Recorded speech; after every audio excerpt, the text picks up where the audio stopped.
Good evening, nerdy types. I've just been messing around in Google Chrome to try and see if that's going to solve my connection issues I've been having on the last few streams, but Google Chrome didn't want to run with my camera, so you could have been, you might have not seen my ugly mug on stream tonight, but no, I've gone back to using Firefox, so if I do jitter again, blame it on Firefox. Hope you can all see me and hear me. Nobody's joined me yet for the chat, but just want to say hello to everybody in chat. We've got Grumpy Old Slan here. We've got Mage's Musings here. Halakar's here. Brian James is here. Elf Bates here. No one's responding to me yet. They're all talking to each other. Oh yeah, thank you, Mage's Musings. Confirm. Yes, blame all of our woes on Firefox. I've got a few extensions in there that I might just probably need to get rid of them. Reinstall Firefox, go again. Does that sort of thing on a slow computer. Right, we're going to be playing a bit of Fighting Fantasy tonight. We're starting a new book because we died twice last session. And I thought we'd have a go at playing Creature of Havoc. It's supposed to be one of the hardest books, so no doubt we will die again in unfair ways. But it's a bit different to the other books we've played. Those of you who don't know the book, you'll find out why it's a bit different very shortly. But I've just got to make it a character first, because I did spend the character creation time trying to sort out Google Chrome and then giving up. So just going to roll myself some stats. Skill, stamina, luck. There's the dice. 3, 4, 4, 6. So I'm always a bit cheeky here. You're not meant to rearrange things in order, but I do anyway. Gonna go with skill 10, luck 10, stamina 21. That should be it's a fairly tough character. 5 people in chat, so hopefully you're going to be doing a bit of voting. And it is, of course, tomorrow is New Year's Eve.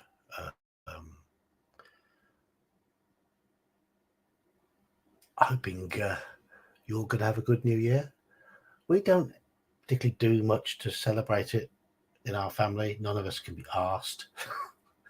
We'll sit. If you do hear lots of popping and banging outside, there have been some fireworks going off. I don't live in a ghetto and there's no gunfire. Don't worry.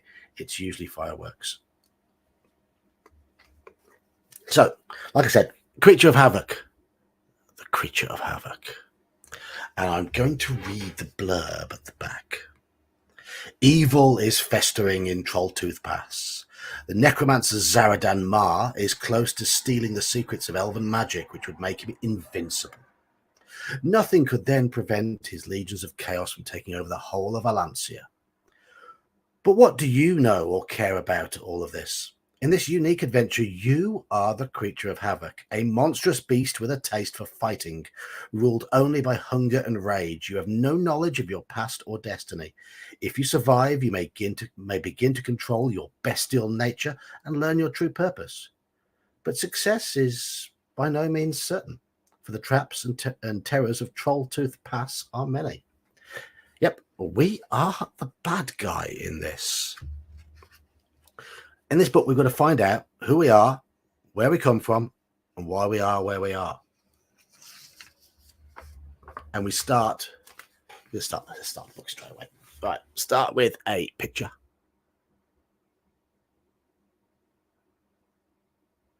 Okay, that little fella.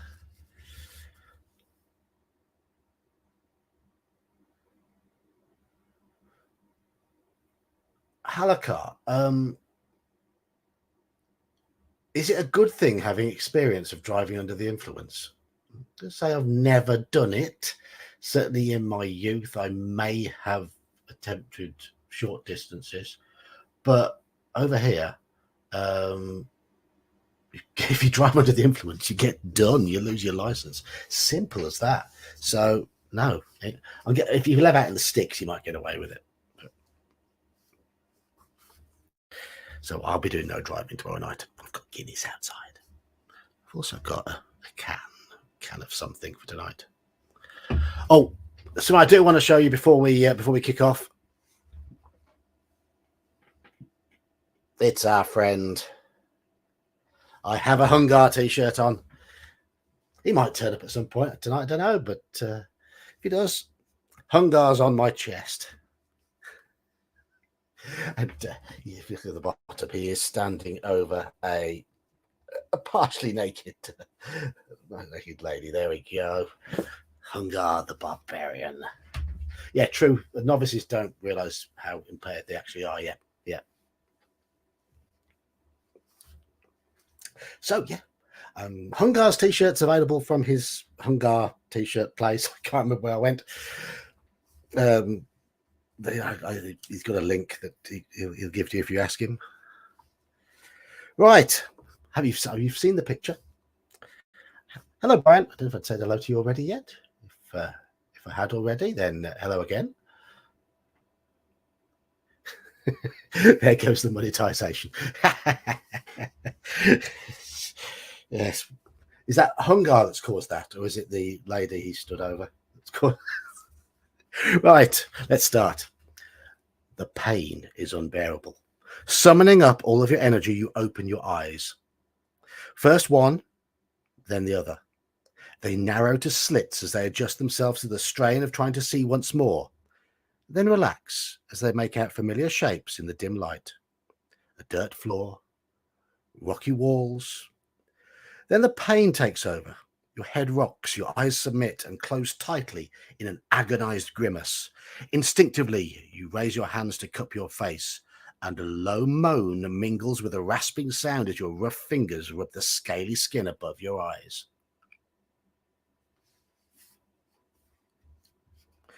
After some time, the pain begins to ease. You open your eyes once more and peer out from between your gnarled fingers. You seem to be at the dead end of a passageway. Your surroundings are barely visible, but a dull glow is coming from the northern extent of the passageway. How can you tell it's north? No compass. Which stretches before you. A sound is also coming from this direction of irregular breathing. Something alive is up there. You heave your great bulky body to its feet. Along your back, the spines bristle. Swinging your heavy head slowly from side to side, your progress is decided. Northwards is the only option open to you. Muscles strain and succeed in raising a lumbering foot, which thuds loudly down on the ground in front of you. You repeat the action, first with one foot, then the other. After 4 steps, the motion has become automatic. You're moving more quickly and more quietly up the passage. Oh, thank you, Squirrel Hermit. Oh, the squirrel feeling generous for New Year. Thank you, Squirrel. After when you reach the end, your eyes are drawn to a huddled shape lying on the ground in front of you, and that is the huddled shape.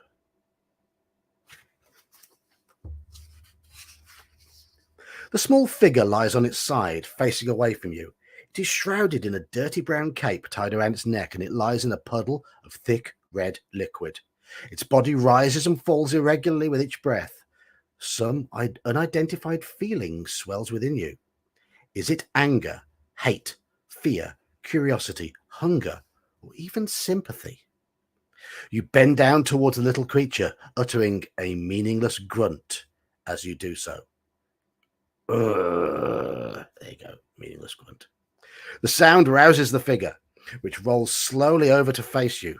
The creature's dirty face is light-skinned, though barely visible under the thick hair which shades its closed mouths and almost totally obscures its mouth. Shades its closed eyes and almost totally obscures its mouth. From its chin, the hair rolls abundantly down its chest in a grey, unruly mass. Underneath the body, and now exposed by the creature's movement, it is a sharp, shiny shaft, and this catches your attention.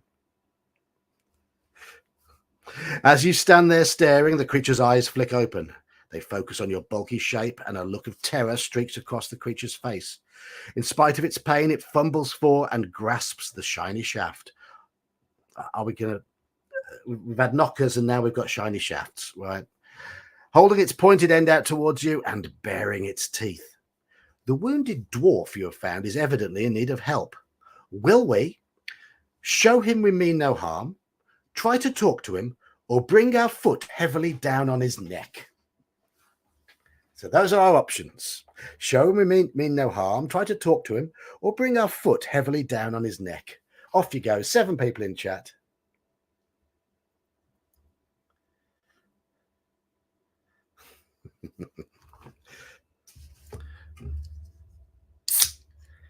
There's the psht. That Friday night psht.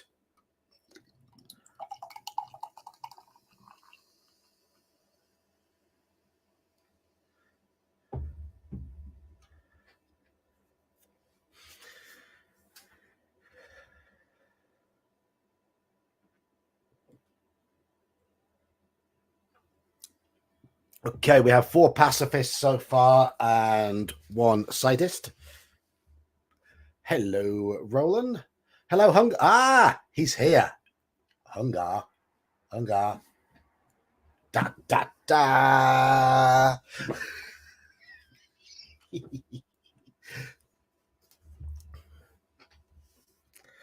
Hunger, I have you on my breast.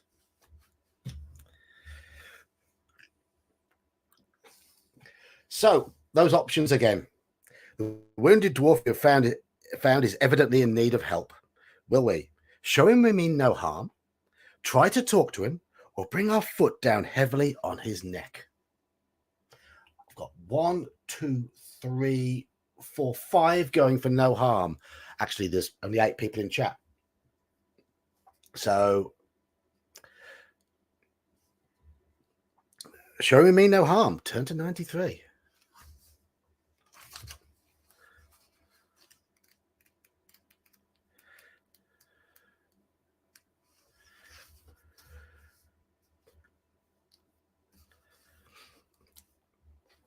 You reach down with your hand to help him to his feet, but as you move, the little creature strikes and his sword cuts into your forearm.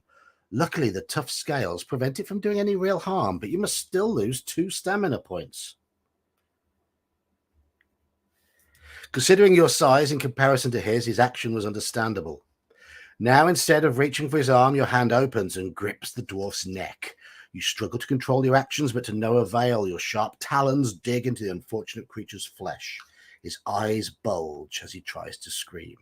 Frantically, he hits you again with the sword, but the blow lacks power. Deduct 1 more stamina point. Then his body goes limp. Your tremendous strength has put the poor creature out of its misery, but the incident has left you feeling very strange. Although you wish to help the dwarf, you have helped him only to an early grave. Will you put these thoughts out of your mind and leave the area? Try to hide the body or examine the body? Cheers, Hunger.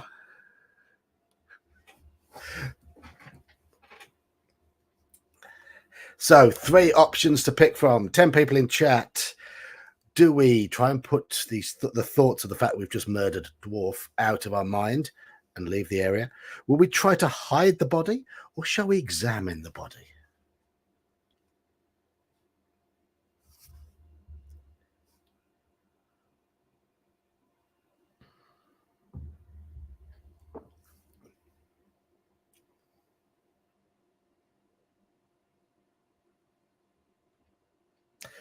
Ten people in chat. Oh, hi, Daniel. Everyone's going for examining the body. Okay, let's examine the body of that poor dwarf that we just throttled.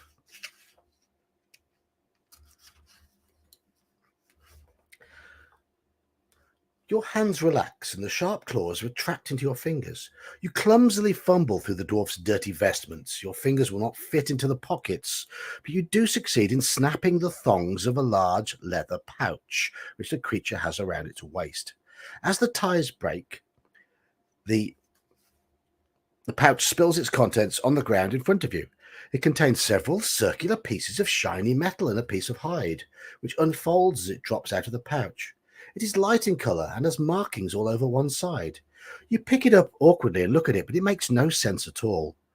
You become quite fascinated by this piece of leather. You turn it round and rub it with your hands and throw it in the air. Place it on your arm and on your head. You decide to take the leather with you. Unknown to you, the message on the hide may be useful later in your adventure. Okay, so we have leather hide. It says if we're carrying this and examine it, we turn to 337. I'm guessing it might prompt us to do that. As you may have realized by now, your own wishes have little effect on your reactions as a creature. You have only glimpses on what you are like and what you're capable of, although this will change as the adventure progresses. At this stage, you're at the mercy of your own whims and instincts. You're standing at a junction where you may go either east or west. Has anybody got a D6 on them? Somebody roll me a D6. First person to give me a number between 1 and 6 tells us which way to go.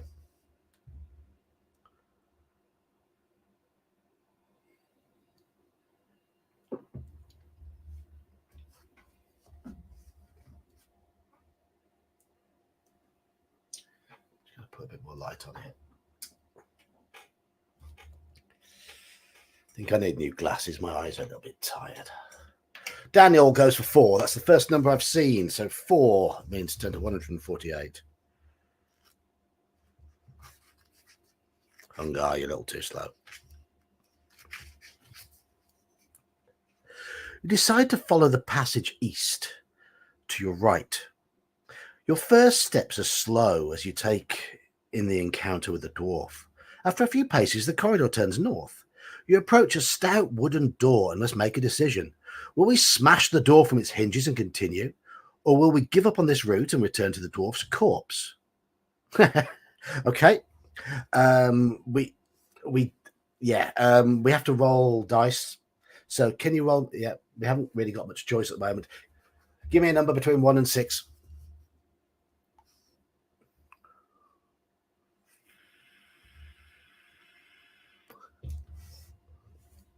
Need a number between 1 and 6.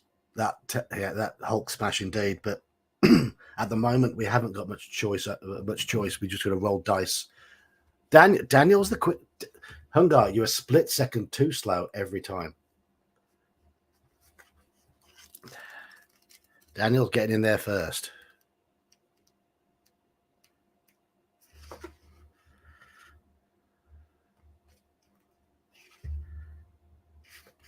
You shift your weight and turn your great bulk around. With laboured steps, you stomp back the way you came and past the lifeless body. Okay. Right. It didn't mean smash the door. Hungar's choice probably would have smashed the door. You travel west along a twisting passageway. Several times you bump clumsily into the walls and grunt in annoyance, but your tough scales protect you from damage. The temperature drops noticeably, and each breath sends steamy snorts from your nostrils. After narrowing slightly, the passage widens as it leads towards a chamber. A sound from ahead and a flickering light warn you to take care. But rather than making you stop to listen, the prospect of an encounter seems to excite you. You bare your teeth in your claws and stride forward into the chamber. I think at some point in the book we get the ability to make proper choices, but at the moment it's just leading us on with our hunger. Roaring like an enraged demon, you rush into the open chamber, ready to take on whatever is inside. Terrified shrieks come from the small party of adventurers huddling around a makeshift campfire in the center of the area. 3 figures are warming themselves by the fire. One wears shiny clothes that clink as he moves. Another is dressed in red and also grows long, dark hair from his chin. Hungar, it's your brother 5 years ago. The third is a tiny creature with polished hide on his chest. He has no hair on his chin, but he has plenty on his feet. That's me. No, I've got hair on my chest. On my chin. And he's been holding his feet up to warm by the fire. Your eyes fix on the smallest of the three. Your breathing gets heavier and the feeling of pure hatred grips you. Without hesitating, you stomp across and grab the miserable hobbit with your claws. The other two are caught off balance and are slow to react. The hobbit has no weapon and should be an easy victim. Right, we've just got to fight an innocent little hobbit. He's got skill 5, stamina. Yeah, we probably will eat him. Skill 5, stamina 6. I've got skill 10, stamina 18. This could be one-sided. And when we fight in this, because we're so big and strong, if I roll a double, we kill him instantly. Not rolled any doubles, but we got him. We got him. If you defeat the creature in 3 straight attack rounds, turn to 160. Yes, we have.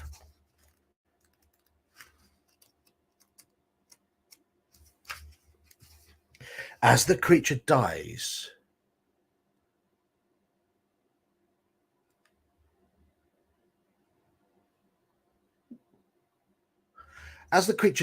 you sink your teeth into its arm to taste its juicy flesh. But then you remember the other 2 adventurers. The red-robed figure is facing you, pointing the little finger of each hand at you, and the red-robed figure is facing you, pointing the little finger of each hand at you and mumbling.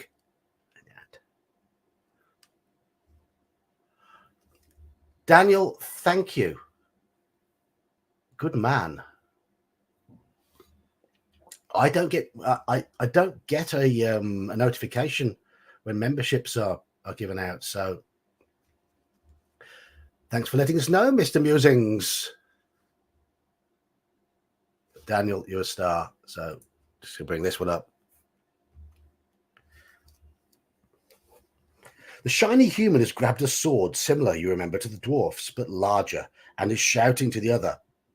Come to plight similar after to put a touch is it's because we don't understand their language. Test your luck. If you're lucky, turn to we've got maximum luck at the moment, but not now. Lucky, turn to 292.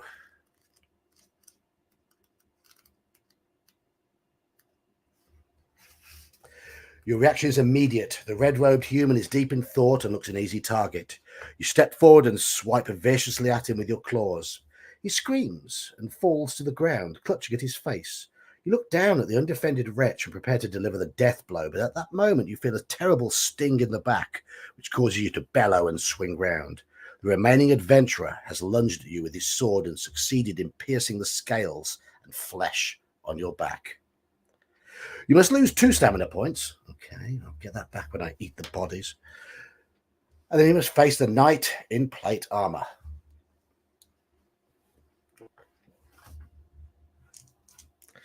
He's got skill 8, stamina 9.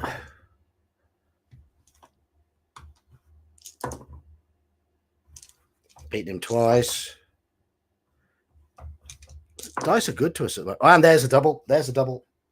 Right. We have beheaded him. It's actually written in the book as gibberish. Eat them all. I want you lot to be able to make decisions at some point, because rolling for them is rubbish. You deliver the death blow and the knight drops to the ground. With the danger now over, your thought turns to food. The smell of the still warm hobbit reaches your nostrils and your mouth begins to water. You snatch the creature in one hand and eagerly sink your teeth into its sweet flesh. But this will merely provide a snack for you. Inside his armor, the knight is an impossible meal, but the red-robed wizard groaning on the floor may be a new taste for you to savor. You silence his miserable whimpers with a single deadly slash from your claws. For the tasty meal, you may restore your stamina to its initial level. After you have eaten, you rummage through the adventurer's belongings. Their packs have little to interest you. The hobbit carried a miniature sword, and you find a rolled-up piece of thin parchment in the wizard's robe. All 3 humans carried odd-shaped lumps of a doughy substance, perhaps food, though it smells of nothing to you. They also have small hide pouches containing round, flat objects of shiny metal. You cannot think what these may be for, so you toss them aside. and continue on your journey. Passages lead off from the chamber to the north, east, and west. Nights are indeed canned food. You decide to take the passageway to the west. Give us a choice. You leave the chamber. Your way ahead is lit by the flickering fire. Eventually, the fire's light becomes too distant to help, and you are groping your way in pitch blackness. Suddenly, a high-pitched twittering sound comes from above you, followed by others. You have disturbed a group of flying creatures, which are now squeaking in alarm as they dart around you. You swipe at them blindly and catch one or two of them as they dive at you and scratch you with sharp claws. But your scales protect you from any serious harm, and you are soon further along the passage, where these creatures evidently do not venture. The passage turns north. You follow it around the bend to the right and stop in front of a wooden door. There's no other way forward. Okay. It is a little bit railroady at the moment, and I want you to give me a number between 1 and 6. And to give everyone a chance here, I'm going to go with a majority vote here. So give me numbers between 1 and 6.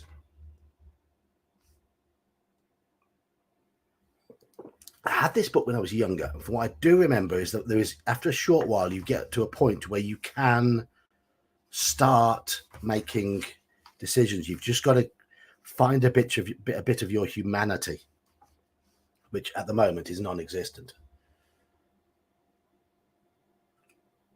Right. Okay.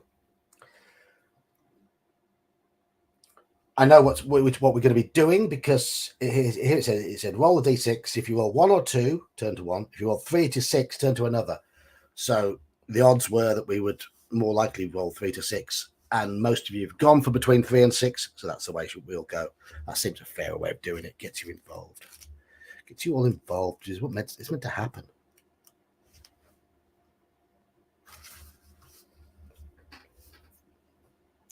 Itchy nose. The door cracks under the force of your blow. A hole appears and you rip the timbers away until it is large enough for you to pass through. Torches are mounted on the wall of the room inside. There are 2 doors, one to the east and one to the west. There is no furniture to speak of, but some remains, perhaps of a table and chair, litter the floor amongst a thin covering of dirty straw. The wood has been broken in what appears to have been a furious battle, the result of which lies before you. Cheers, mages. In the centre of the room is a familiar sight. Casting your mind back to the battle you've just won, you recognise the figure of an armoured knight lying face down in the straw. His face is hidden under an elegant helmet decorated with wings coming from above each ear. He was a paladin, obviously. Oh no, maybe not. A dark-bladed sword has entered his body through a gap in his armour between his arm and shoulder. Lying next to the knight are 3 other figures. One is similar in stature, but wears a tough leather tunic and helmet. A bloody stain around his belly indicates how this adventurer came to grief. The other 2 figures are not so familiar. They are shorter than the others and are dressed in armour of scaly brown hide. They have gnarled, pug-nosed faces with vicious teeth set in their lower jaws. All 4 bodies are long dead. Looks like we've got proper orcs. Gnarled, pug-nosed faces. That's proper orcs. You step forward to get a better look. Suddenly you hear a chomping sound coming from somewhere in the room. In fact, several places. But you cannot see anything which may make such a noise. Your eyes pass over the adventurer in leather armour, and you suddenly freeze. While you are watching, a chunk of flesh disappears from his thigh. You watch incredulously for a few moments more. Not only does more flesh disappear from the adventurer's leg, but you also notice one of the bodies of the pug-nosed creature's twitch as its forearm suddenly loses a fleshy lump. Again, 1d6, please. Let's decide what to do next. Give me numbers. 1 to 6.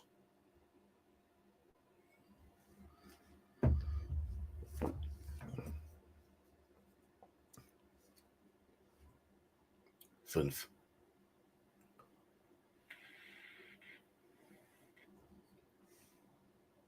1, 2, 5.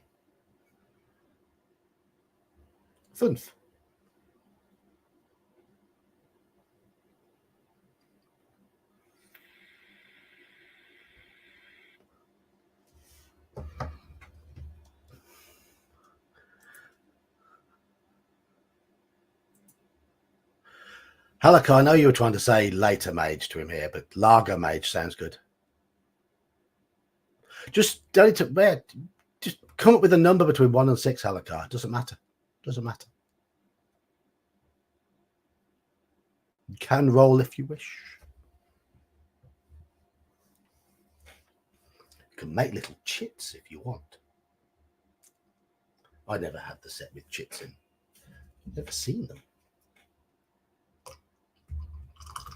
Not old enough. 5 is a popular number. Any more votes? 11 people in chat. We have 5 people who've picked numbers.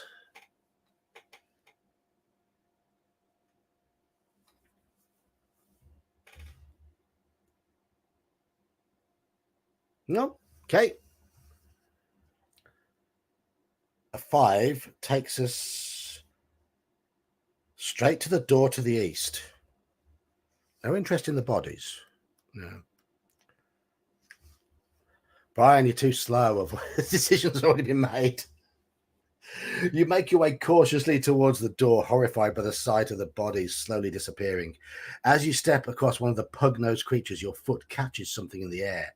A screeching noise from somewhere is followed by a yelp of pain from you as sharp teeth clamp onto your foot. Lose 2 stamina points. The shock causes you to tumble over, and this frees your foot. But as you lift yourself up, something is happening in the room. 3 shapes are materializing in front of you. That's one way to roll your d6, I guess, Daniel.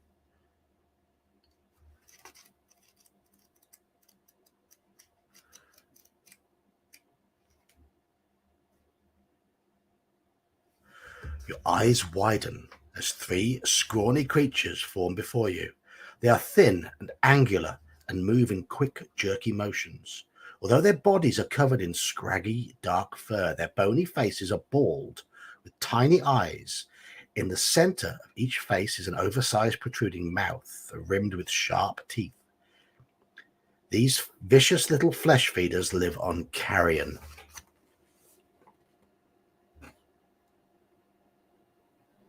Focus. Focus. Sort of focused. While feeding, they make themselves invisible to avoid being caught unawares, but in between meals, they're both visible and quick-tempered. They now face you, furious that their meals have been interrupted, and you must battle with the creatures. Right, here we go. They're little, they're weedy. There are 3 of them.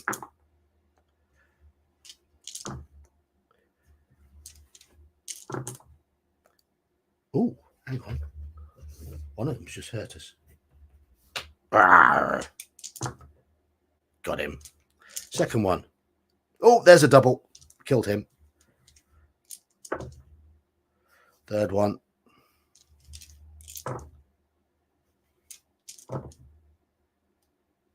We took the toughest one straight out of the double. Killed them. It cost us 2 points of stamina. Doubt their bodies will give us any health points back. You rest for a few moments to catch your breath, and then you survey the room. Your curiosity overcomes you as you begin to investigate the 7 bodies in the room. The pug-faced orcs are dirty and smelly. You try a mouthful of flesh, but spit it out in disgust. Around their waist, they carry small bags, which, when ripped open, send a shower of small bones flying across the room. 2 adventurers are not much more interesting. Similar pouches contain those round pieces of shiny metal, which you came across before. They scatter on the floor and you ignore them. The pack on the back of the adventurer of the adventurer in the winged helmet is decorated and attracts your attention. One of the straps breaks as you rip it off his back and grope clumsily inside. You feel something solid. As you fumble angrily with the rucksack, a hard wooden casket drops to the ground and it falls open. Inside is a clear, smooth flask, which contains swirling purple gas.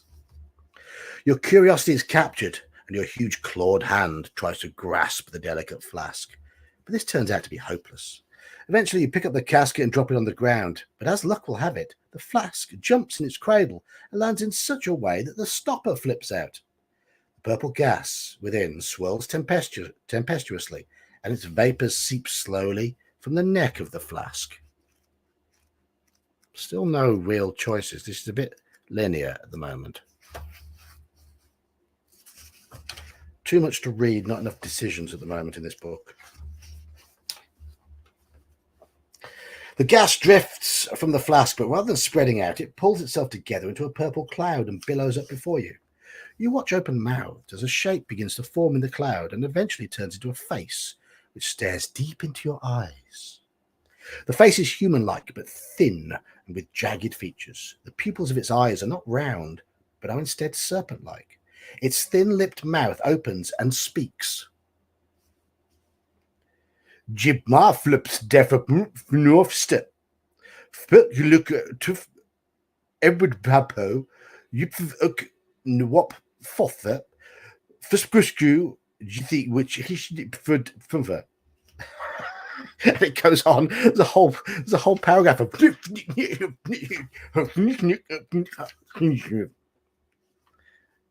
your anger mounts as you swipe at the cloud, but your hand passes right through the gas without even disturbing it. Yes, this is how we ended up in the dungeons of the slave lords, isn't it? Just yeah. Yes. Railroad. Choo choo. The Swedish shit.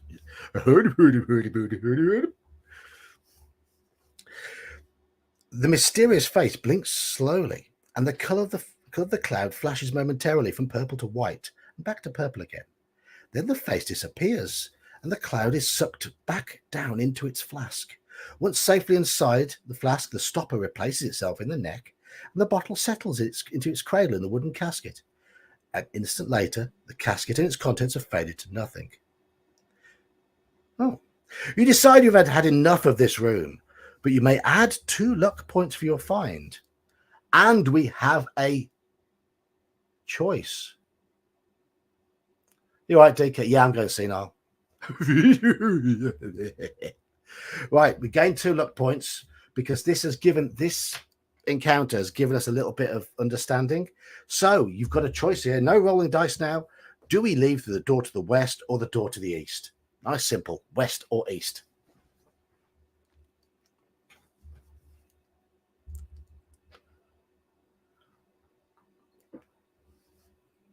Daniel, it's your alter ego. This is Daniel on a Friday night. We know. We're not going to judge.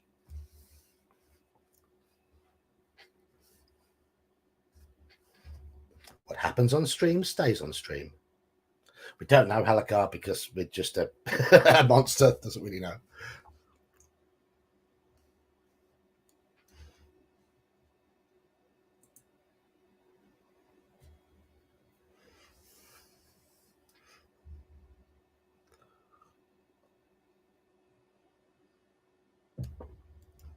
Go west, young men. Yes, we have just got off the train, so we are now making decisions. Meaningful decisions. Okay, let's go west then. Everyone reckons we go west.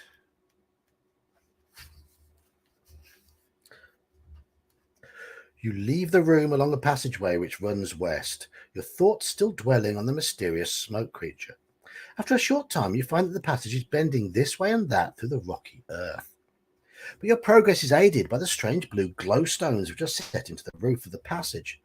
As you progress, glowstones ahead of you light up and bathe the area in an eerie blue light.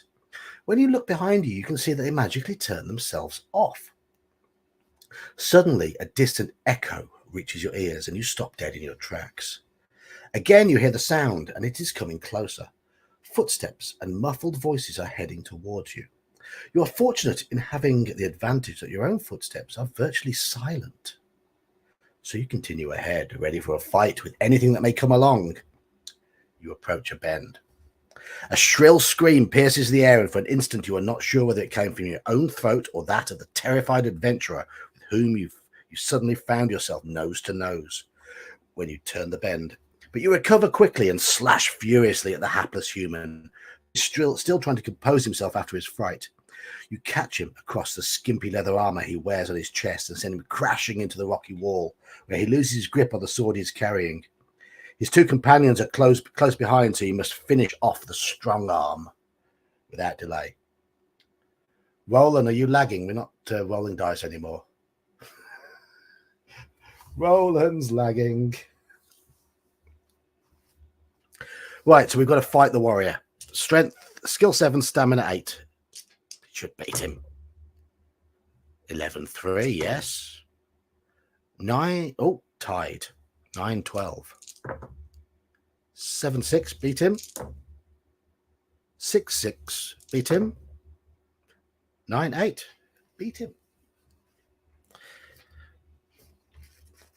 But this book is actually meant to be one of the hardest of the lot, so these easy encounters are just to get us going. As their leader falls, the other two adventurers rush to attack. One is a female warrior, the other is a thief. Both are carrying shields and both attack you at the same time. I wonder if female warriors are capped at 1850 strength in this. Stir the can of worms.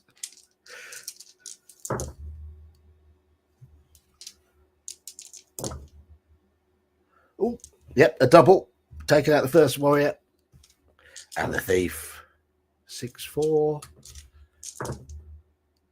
4-9. Oh, thief stabbed us.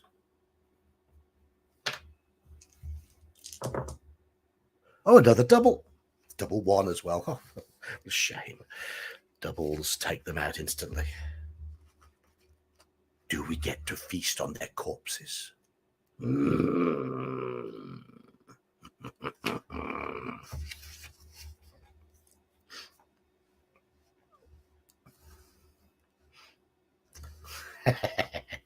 The lumpy one will be fresher, more tender, a little fattier.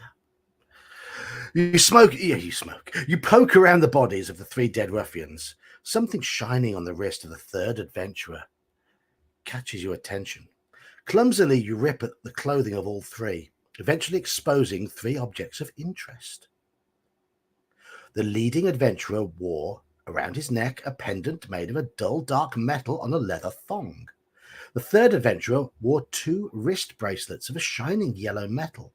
The other carried a pouch containing 12 small flat discs.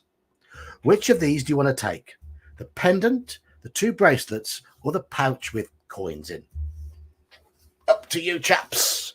And if there's any chapesses, Kelsey/Daniel, it's up to you.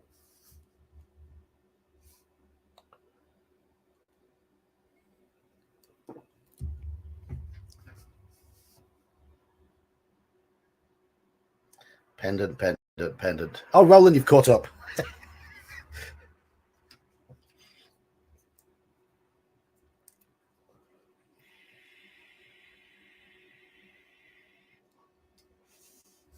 $14 people in chat.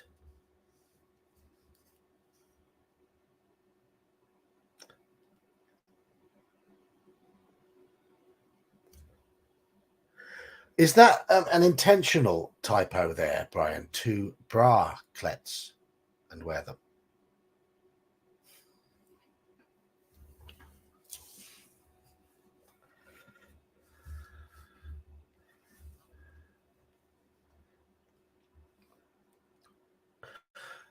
Currently, Brian's being heavily outvoted because we have loads of people going for pendants.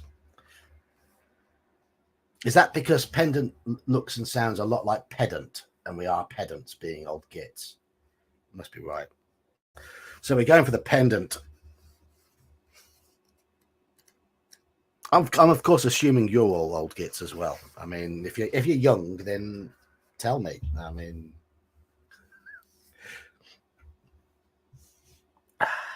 I'm an old git, and There's a few of you on there who I happen to know are old kids because I've seen you. You are fascinated by the ugly pendant. You carefully hook the leather thong with a claw and pull it free from the adventurer's head. You turn it over with your hand and see that it is circular with a dull blue stone set in the center. You stare at the pendant for some time, wondering what to do with it. Then you remember how the adventurer wore it. You are just able to squeeze it over your head and you carry the pendant proudly around your neck. The pendant has a secret, which will be revealed in due course. If you reach a reference which begins, "You cannot see a thing," deduct 20 from that reference number. Okay.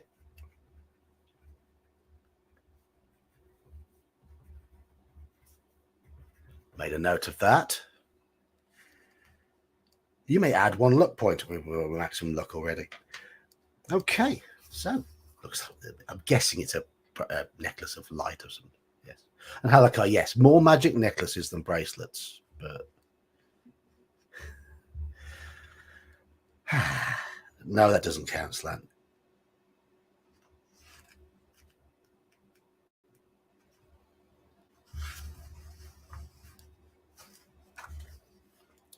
I am going to mention there are people in chat who are playing, but a week tomorrow is session 2 of our Reign of Terror Call of Cthulhu game. Saturday afternoon my time, Saturday morning US time. Grumpy Old Slan is one of the players in it. Who else played? Gingerbeard played, and Omanal played, I believe. I think so. So there are 3 more characters to pick. So if anybody wishes to play Call of Cthulhu with us a week on Saturday, come along. You will hear my French accent.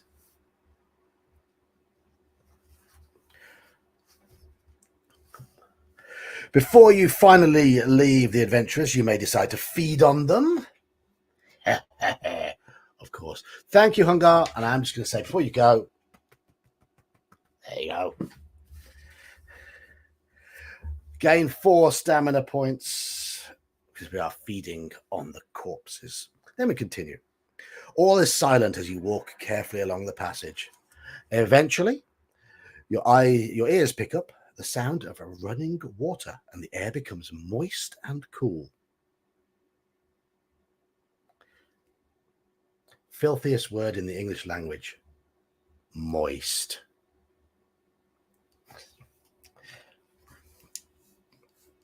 The sensation would be quite refreshing if it were not for an unpleasant smell, which gets stronger as the sound of the water becomes louder. Soon you find yourself out on a ledge in the face of a rocky cliff. Looking out, you can see you're high over a vast cavern through which a river flows. Leading down from your ledge into the center of the cavern is a flight of rough-cut stairs. This precarious staircase spans the river and is the only way onwards, but the thought of descending the stairs is not one which fills you with enthusiasm. The narrow steps have been made for human-sized feet, and your large pads will make your descent awkward. The smell, which was unpleasant before, is now horrendous and seems to be coming from the river itself. Its waters are murky, brown, and the smell of excrement and decay is overpowering. Nevertheless, the only way on is downwards, so down you must go. Let's test our luck at this point, because it asks us to. And we failed. Uh-oh. If you're unlucky, turn to 71.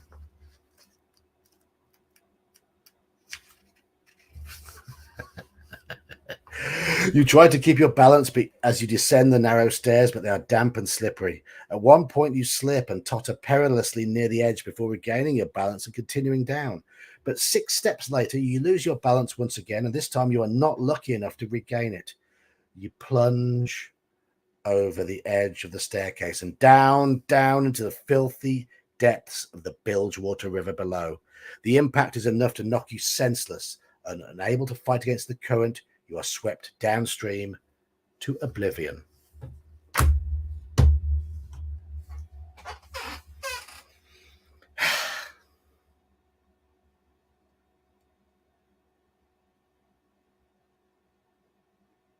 I can't even really blame you lot for that because we didn't really have many choices. I have a feeling this might not be the best of books for a stream because there were so many long passages and so few big choices. But it's good. Oh, some good artwork we've missed out on. Some really good artwork. We're going to give it one more go. One more go, and I will hurry through those bits early on and just because it's quite linear to start with. All right, so let's have some new stats.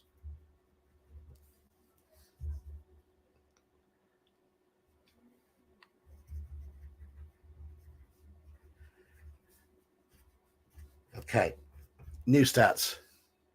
Yeah, there's a lot of adventurers in that dungeon. Skill. Our skill is 9 this time. Stamina.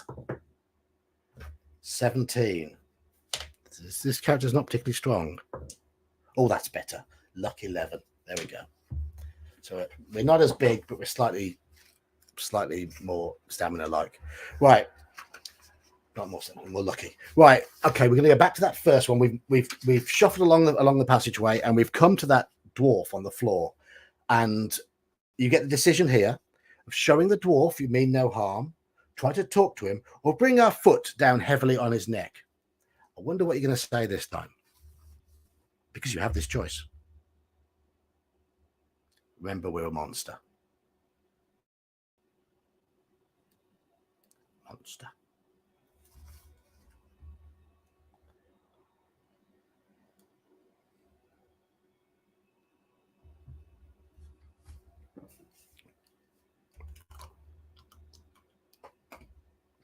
Halakai reckons we stomp on him.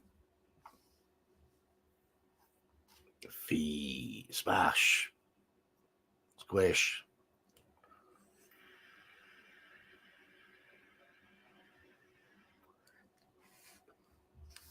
Is it going to be just universal stamp on him? We've got the idea that we're a monster, we're going to be ruthless, and we have no sense of compassion for the little dwarf.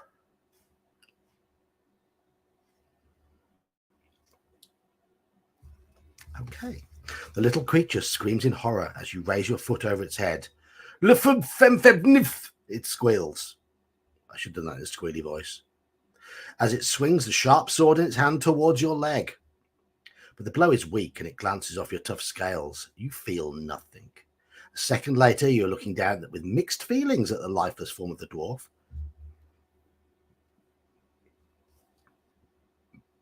Examine the body, hide the body, or quickly leave the area. Examine, hide, or leave the area.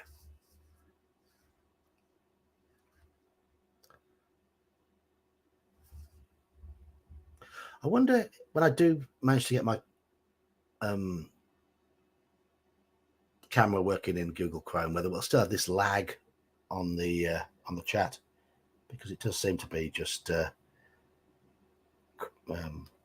Firefox going slow.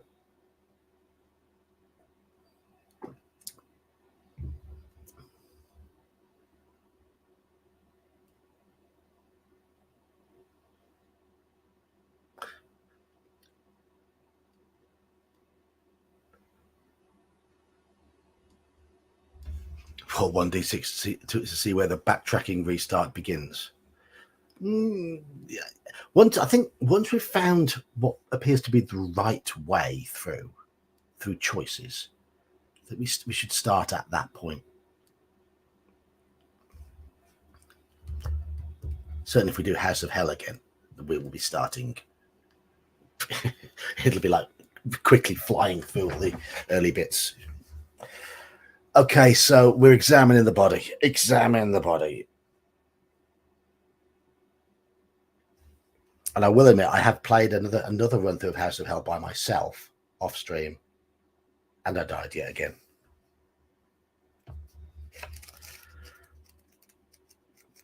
It lasted about half an hour.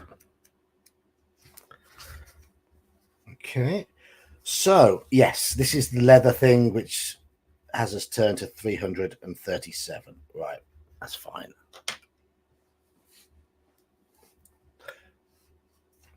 Daniel, are you slightly lagging? Maybe. Well, you're cooking, aren't you? Okay, so we roll. It says here roll the dice, roll d6, but I'm going to get you to say a number between 1 and 6. Everyone in chat, give me a number between 1 and 6.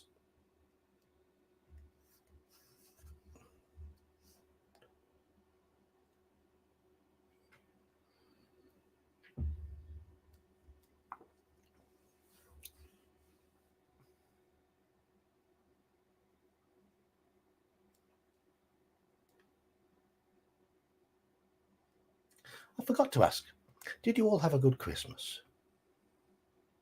How impolite of me. I'm still eating the food from Christmas. I've still got quite a bit of turkey and pig in the fridge left over. And I've already made 2 curries. I had Christmas dinner, Christmas Day, Boxing Day, and on the 27th. Yeah.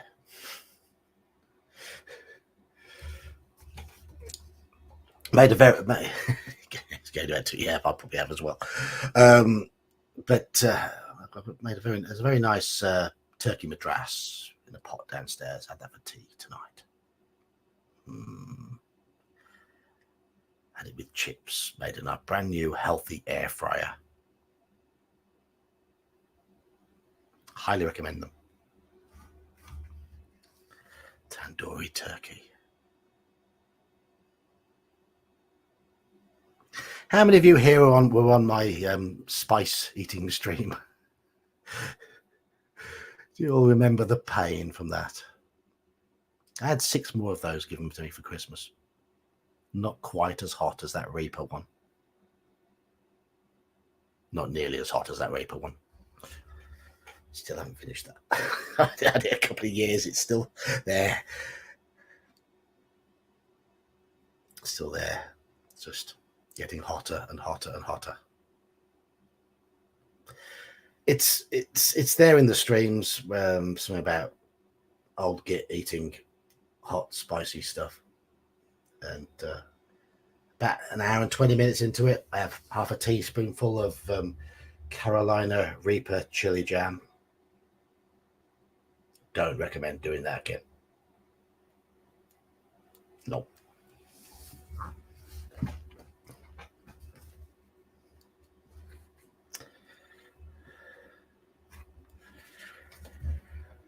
So decisions.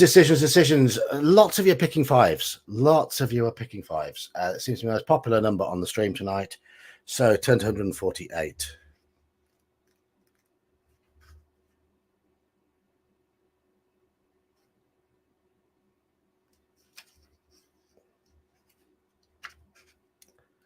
Okay, and we'll make another choice here where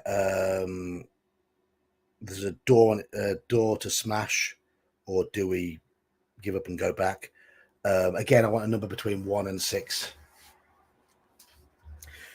Brian, I didn't even allow myself to have anything to drink while I was going up through the spices on that stream. It was the last 2, the Podfather and Carolina Reaper jam, were just insane.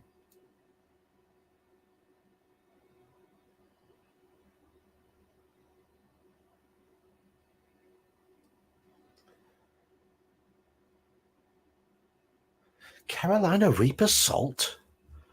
Marvelous. I bet that kicks. I've got some dried Reapers down there.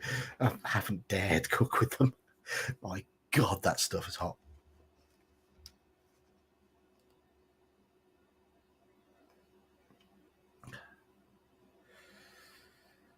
I don't think my stomach would have taken a 6-pack of beer. That's the thing.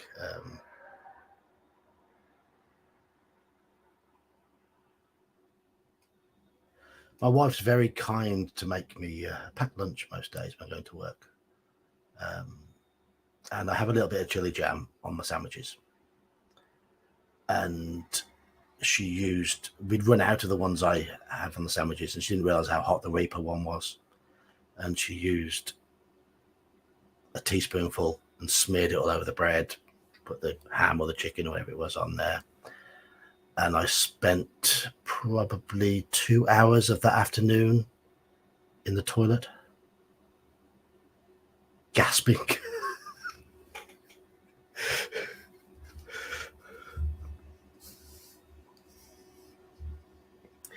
So 1355 so far. Any more votes?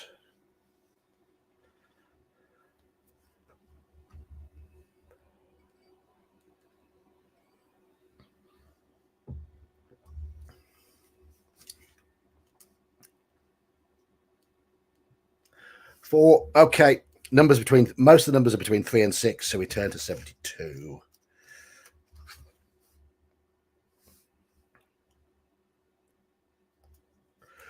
With one hand, you swat the door. The force is great, and your fist succeeds in cracking the wood. But the door does not open, and your anger rises. A sound stirs within the room. You listen carefully. You can hear heavy breathing coming from within, mixed with a shuffling sound, as if something were slowly moving around. A growl, deep and low, comes from your throat. Is that deep and low enough? Will you risk facing whatever is beyond the door, or will we try the safer route and go back past the dwarf?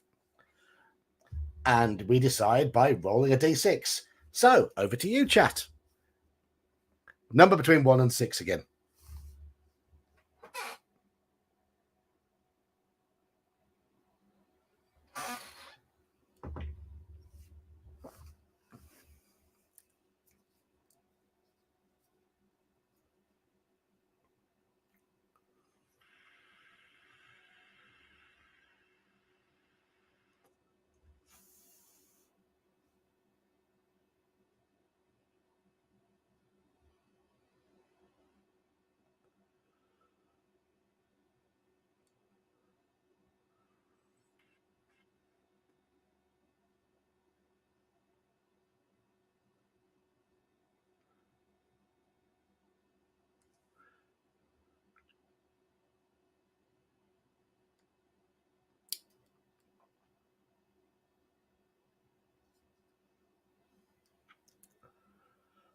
We've got 2 2s, 5 and a 6 so far. Any more numbers?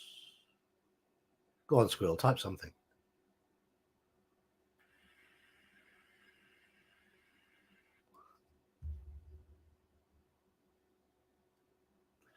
Five from Squirrel and a 3 from Elfbait. The choices here was if you result as a 1, turn to a number. If you roll 2 to 6, turn to another number. You've all gone for 2 to 6. So we go to 170.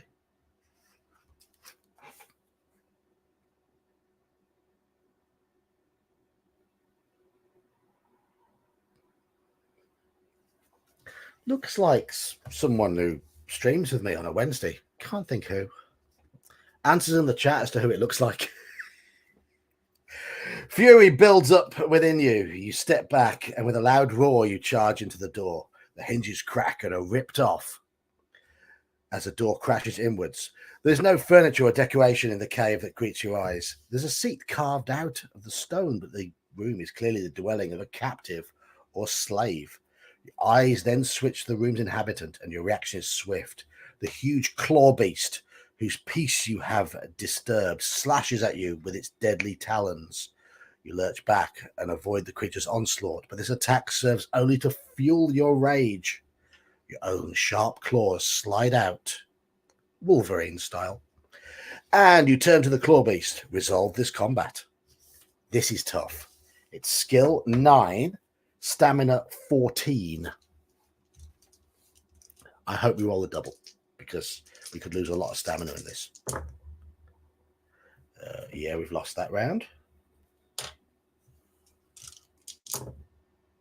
That's a tie. I'm just going to show you this. What's that? It's 69, right? Double six. So we've killed it. Marvelous. Marvelous. Just for the record, the blue dice are always us, and I use those dice for the enemy.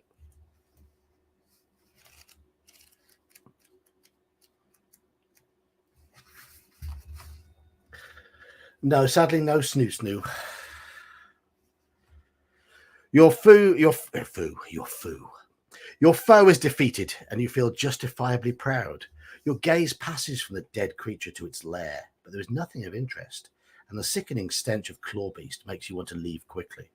There are 3 ways onwards: the passage behind you, the cave entrance in the western wall, and another in the northern wall. Yes, Alucard's prediction did come true.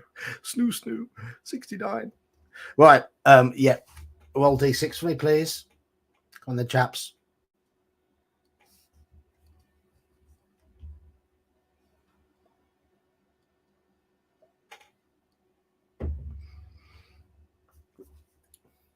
That double saved it. We can't choose Dan, Kelsey, Dan.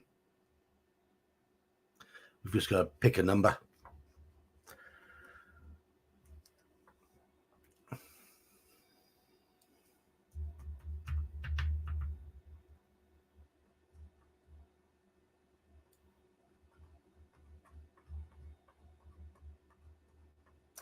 Any more choices? We've got 1, 4, 4, 3, 6 so far.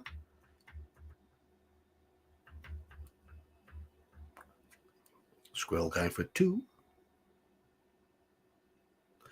6 votes. Any more votes to come? Any more votes? One present I did get for Christmas. I've now got a little sign on the door with a little metal thing with a slider on it which says streaming and recording. My family will completely ignore it, but I can at least indicate to them when I'm doing this stuff. You'll still hear this odd "Dad" from downstairs, which I have to then cut out of the videos I record on a Tuesday.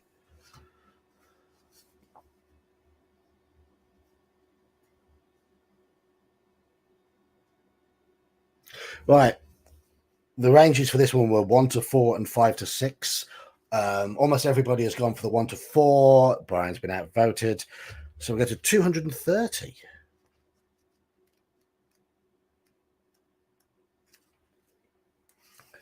Your vengeance on the claw beast is not yet complete. You must satisfy your lust for the spoils of victory. You kneel by its side and feast on the flesh of your victim. You may add 2 stamina points.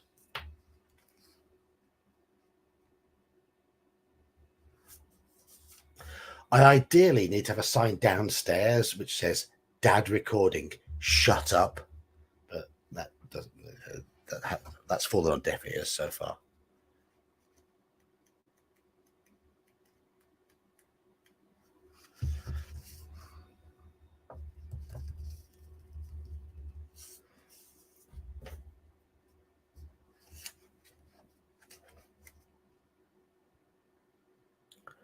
Okay. Roll me a d6 again, please. We've had our meal, so what do we do now? I think this is to decide which way we go. Yeah, I agree. Family is the reason I didn't stream on Wednesday. I got home from work. Well, I went out to work at 8:45 in the morning. Left work at 5:45. Got to my daughter's football at 6:15. Watched her play football. She only played 25 minutes. She came on as a substitute in the second half. They won 5-1 against a team from a division above them in the league. And then I had a beer and some fish and chips. It's my son's birthday.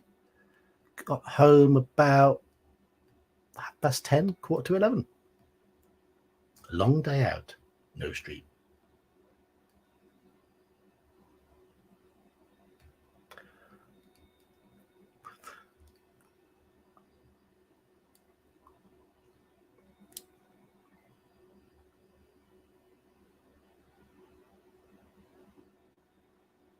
I mean, when's this game? It was only a friendly because they've had a lot of league games called off recently, and the team travelled across from about 30 miles away, and they were a mixture of their first team and their reserve team, and our team was a mixture as well, which was nice. And most of our younger players played in the second half, and the team didn't play any differently with all the youngsters on as it had with the regular first teamers on. So the coach got to see the youngsters play and saw that they could cope, which was really good.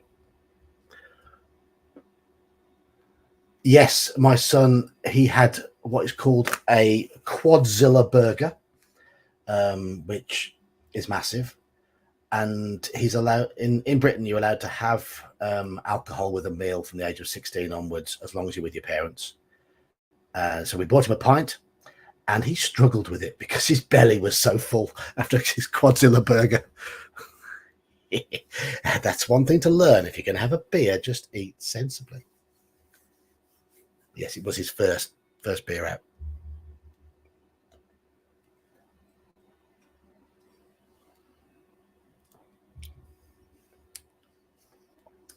So we've only got 3 votes here for but everyone has so far is in the same range. So we're going to take the West Cave.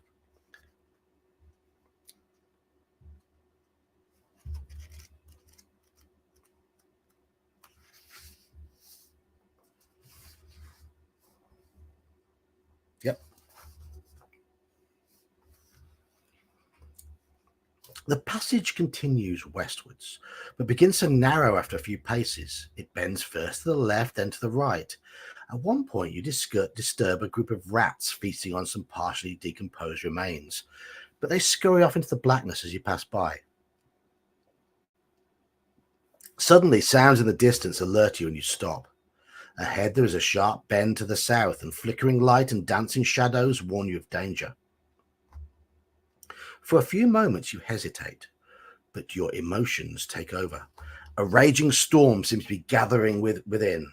Your eyes narrow, your lips curl back to reveal your sharp teeth. You flex your powerful muscles and step forward fiercely. You step around the corner to face whatever awaits you. What does await us?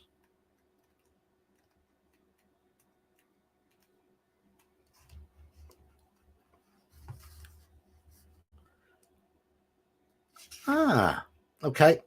We're at the fight where we have the 3 adventurers in the room. So it's just a different way of getting there. So we've been here before. This is where we fight the hobbit without the weapon. You'll remember that from earlier. And we tear him limb from limb. Yes, of course we do. Beat him in 3 straight attack rounds. But then we have the mage that's pointing his little fingers at us. Like that. Yeah. The mage is shouting, so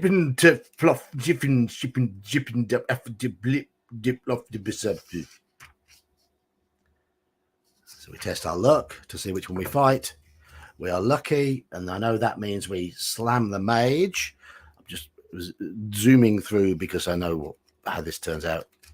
Quite a lot to read. We don't need to read again. You've heard it all before.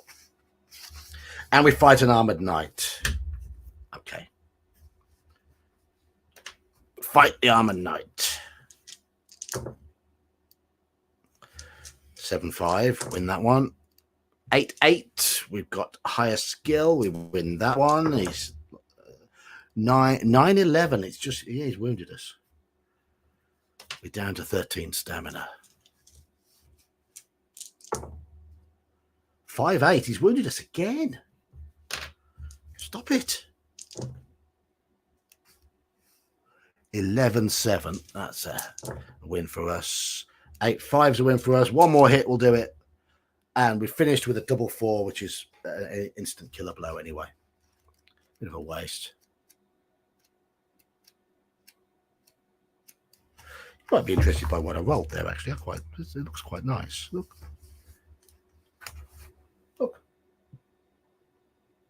4 4s.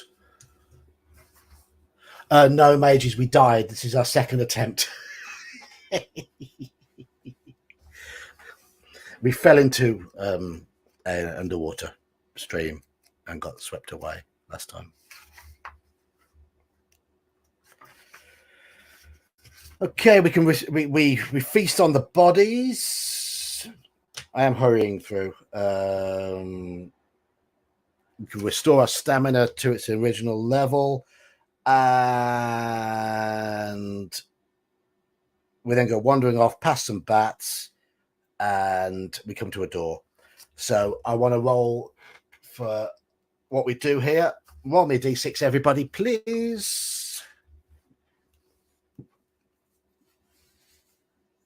Yeah, we did get to the point before where we were starting to gain a bit of our sense, and I was starting to be able to choose what we do, and died almost straight away. Which I think the dice might be safer.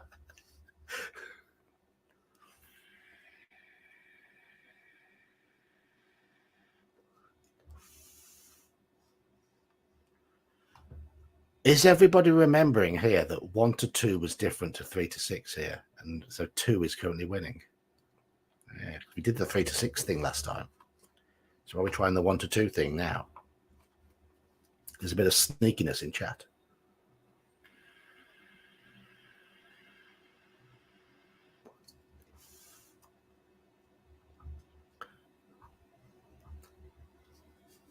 Dan, were you able to hand out all of those? All I don't know how many memberships you bought, but were you able to hand out the memberships? Because I think there was one time Hungar bought some, and it looks like some of them were refunded because I don't think they were handed out.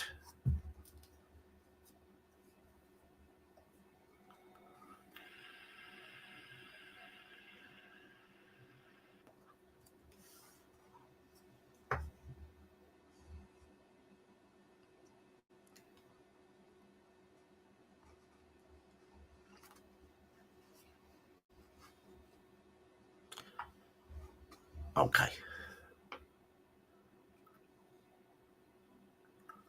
Oh, they're handed out randomly. I didn't know that. I don't know how that works. So the dice gods chose. It's fair enough. So 277 we go to this time.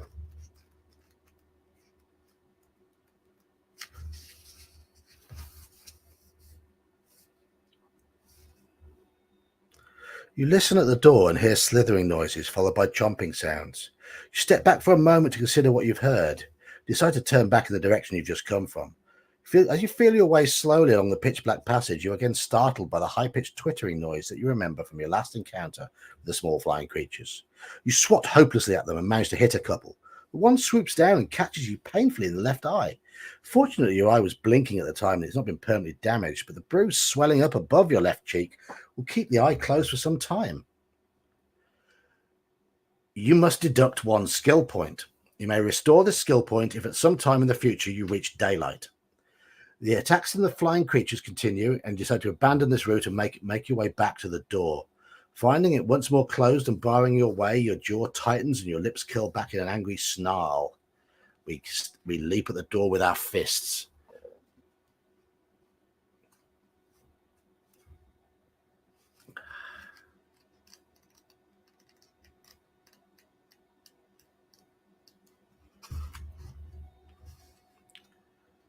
Okay, this is where the chunks of flesh were disappearing from the bodies in the room, and we had to, at the end of it, we had to roll a d6. So, yeah, roll me 1d6 again. We're nearly at the bit where we can start choosing. So I seem to remember we beat some things up and then we got to examine the bodies. Was that this bit?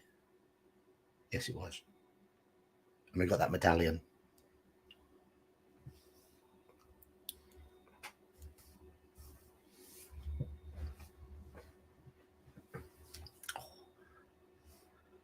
Gun says 2.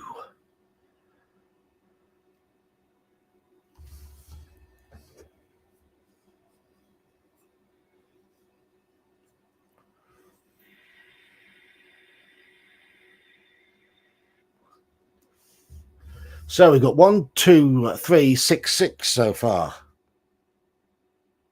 Which means 1 to 3 is currently beating 4 to 6. Any more votes?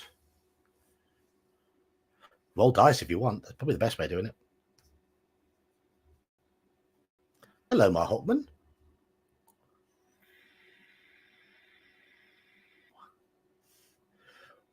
The two options, 1 to 3 and 4 to 6, are now equal. Next vote gets it.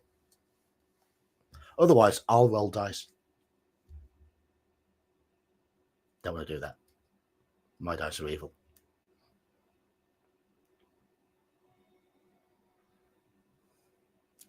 Any more votes?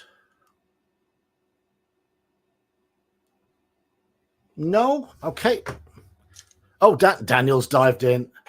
Hang on. Kelsey has voted and Daniel has voted. Is that sneaky? Does that count as voting twice? Hello, Biff. Biff solved that potential shenanigans. Right, 1 to 3 gets it. So we investigate the bodies further.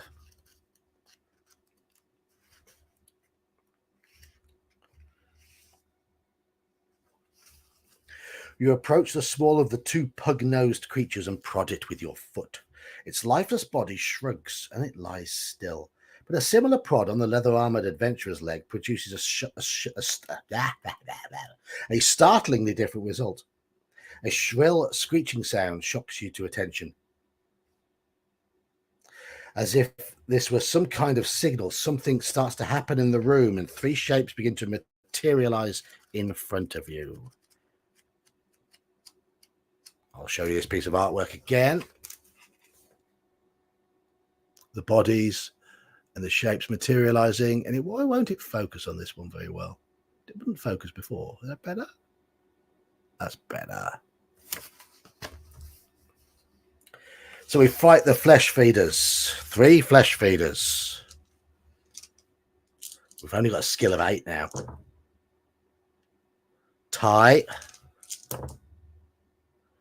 9-3, we win. 8-10 is a tie. 8-6 is a win. One more will take. 9-9. We have got 2 more skills. So we've taken out the first flesh feeder. There's a double. Taking out the second. 8-4. There's another double. Yes. Without even a scratch.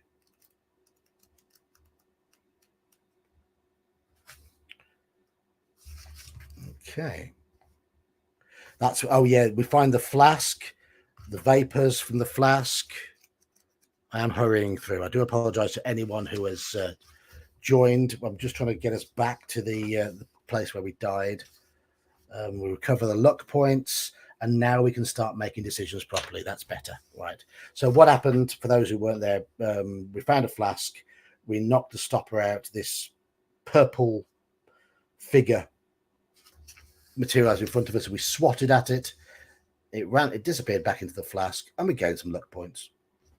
But awful summary, isn't it? So shall we go west or shall we go east? And we can now choose. We don't have to roll dice to make decisions anymore. Chat, west or east? And for those who have joined us late, we are a monster in this. We are that. Thus, we are busy killing and eating adventurers at the moment.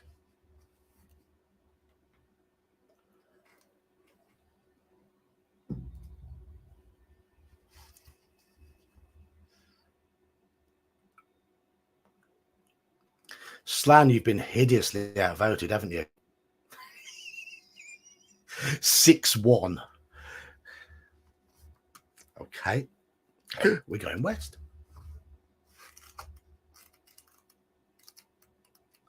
This is the way we died before. Okay. I'm not going to read that big whole page again, but we've encountered a group of adventurers where we fight the first one, who's called a strong arm, skill 7, stamina 8. Those who were in the stream about half an hour ago will remember. 6-5, 4-4, 6-4, and 9-7. Yeah, we beat it in 4 rounds. We had one skill higher, so it had to beat us. And now we fight the other two. 6-2. Oh, that one's hit us. When you can't see the dice, it can't be very interesting for you guys. You can just hear them go clatter, clatter, clatter across the table. Beating the warrior. The thief has stabbed us.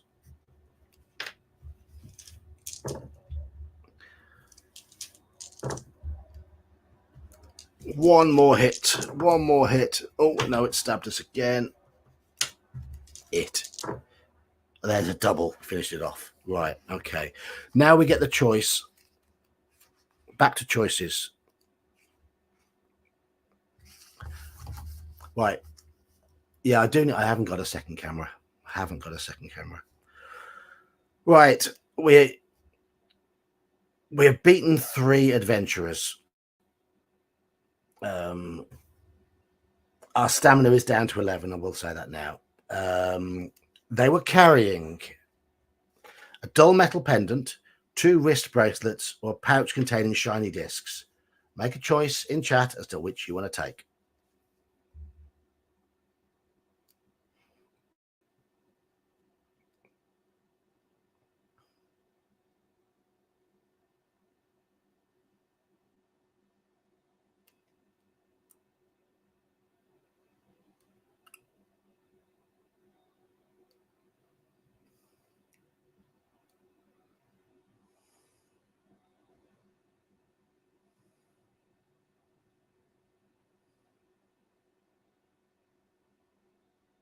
Two bracelets, 2 discs at the moment.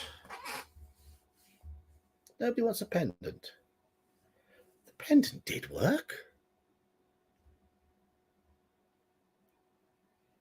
Halakar did mention, he did say actually before he left. So Halakar has cast an early vote for bracelets when we got to this point.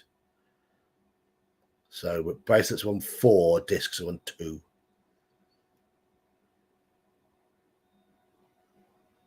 He's voted in absentia.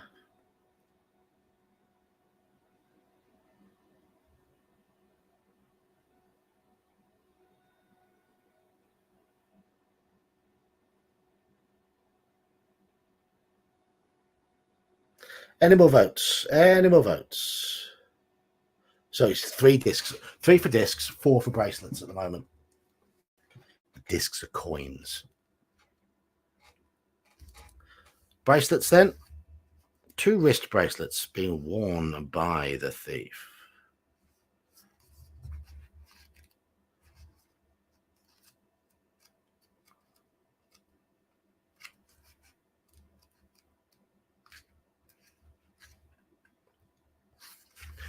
You wrench the bracelets from the wrists of your foe.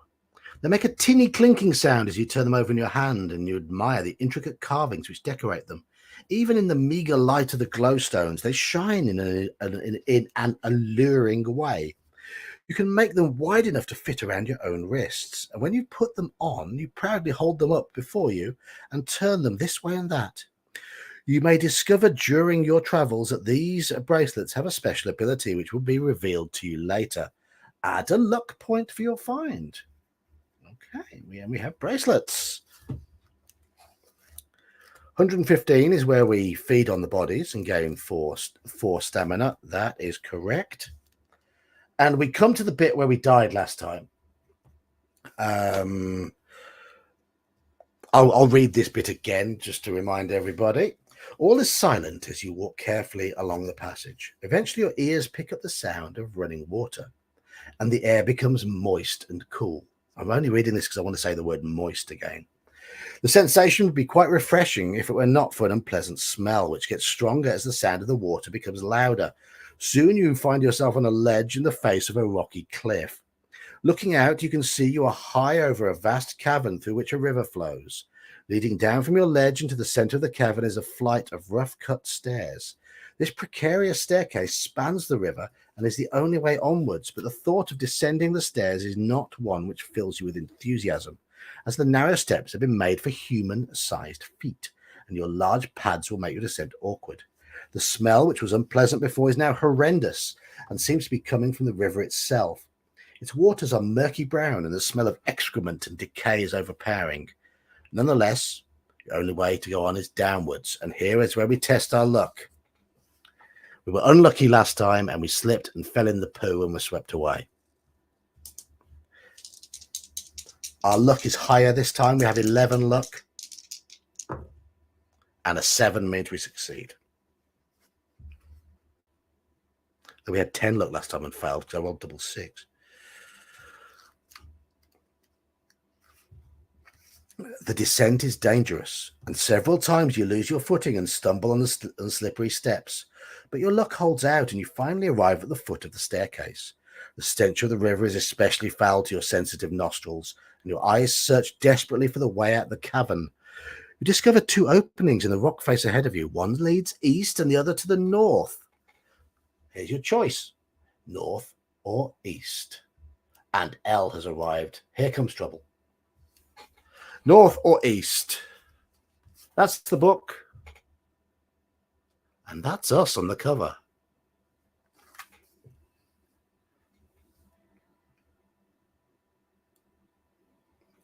North or east?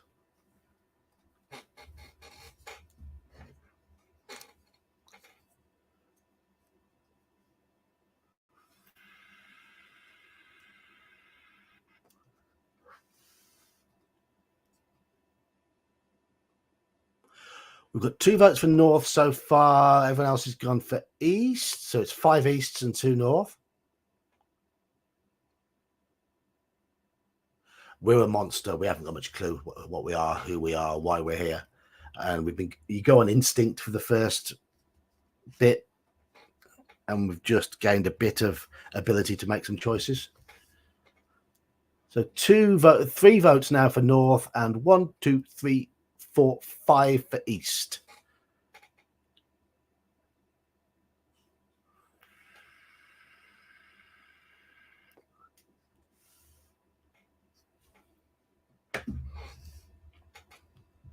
This is, for those who have just joined, this is our second run through this book. We did die last time. So we're going east, 77.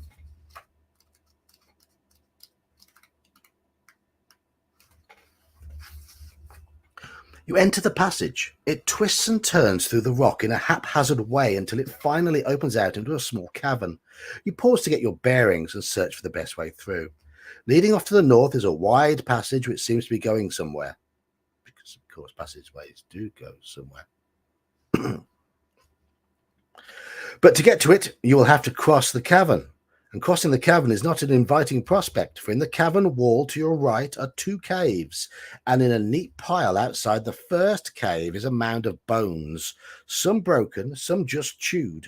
But judging by the size of some of the bones, whatever was eating them was no mere half-orc. Will you head for the caves to attack whatever is inside, or simply cross the cavern and see what happens? So shall we run in and fight whatever's been eating things, or shall we cross the cavern and see what happens?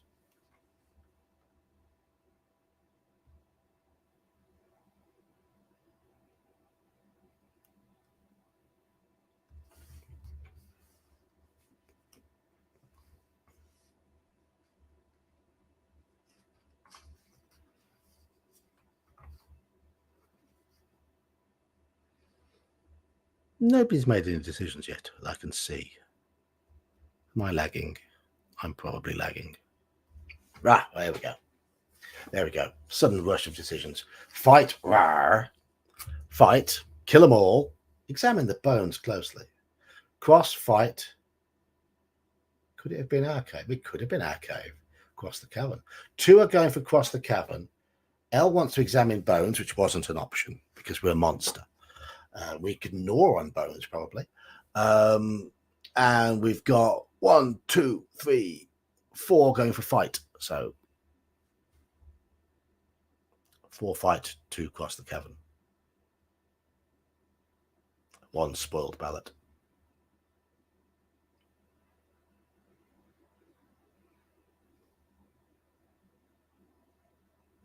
Any more votes? Any more votes?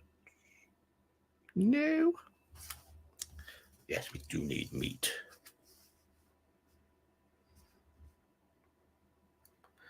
88.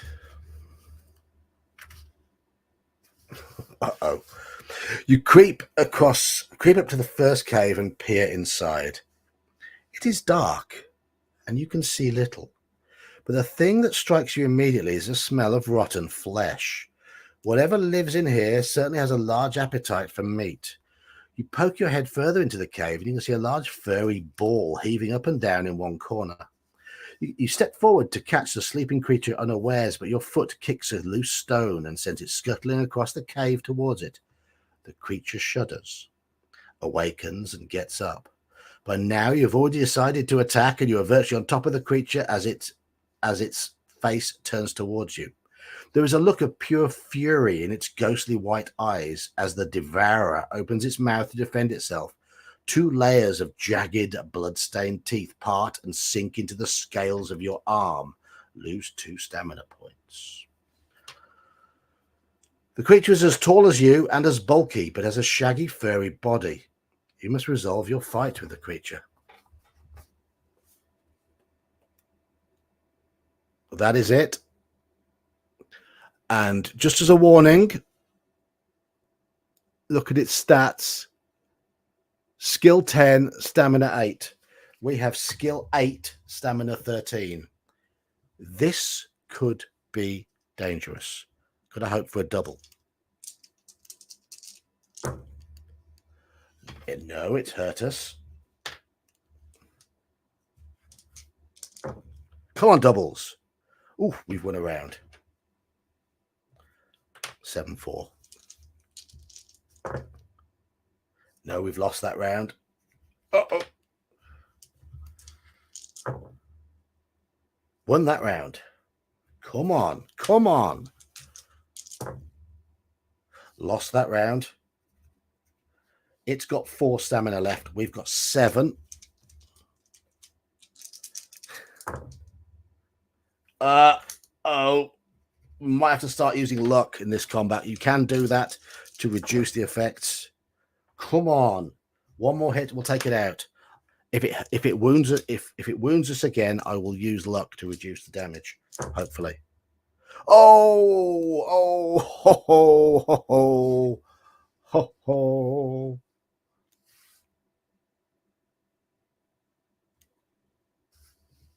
We've died once, Omanal. We have just beaten a devourer. We've got 5 health left. Hopefully, we can eat its corpse.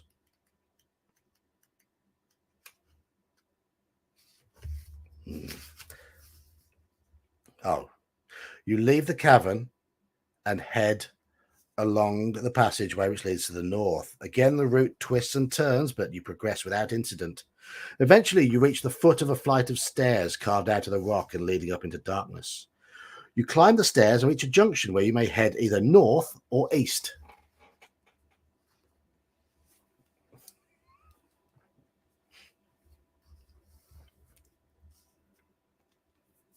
North or east. It didn't give us an option to eat that corpse. It clearly wasn't digestible.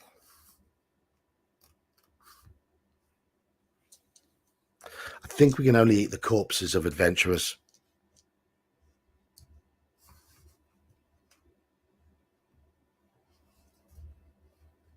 Specialty salsa.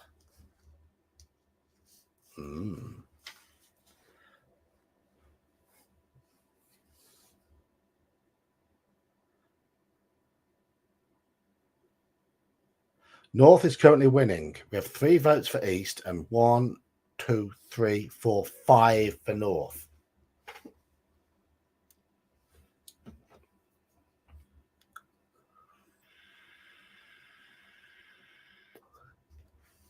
Chat's up to 15 people now. 15 people.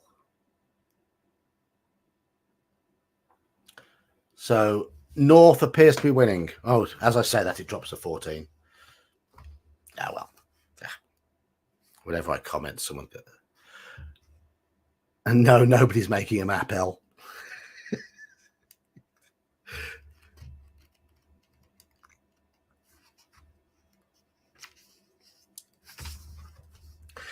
It's a bit of a railroad at the start, this one anyway, but the passageway heads north for no more than a few paces before meandering off in a northeasterly direction. Undisturbed layers of dust and dirt on the floor indicate that this corridor is little used. Eventually, it straightens and heads east. You soon come to a junction where you can continue east or turn north.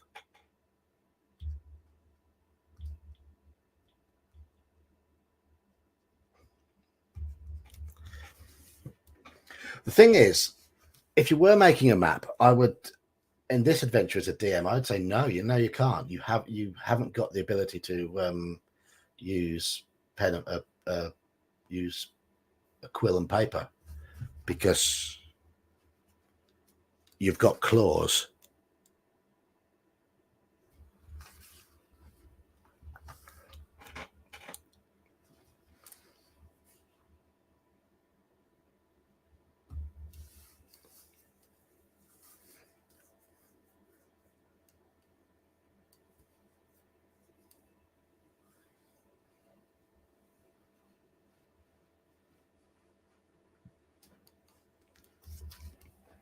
No, the PC is not the player, but in this one, you start off by rolling dice to choose where you go, and you just sort of stomp off in that direction.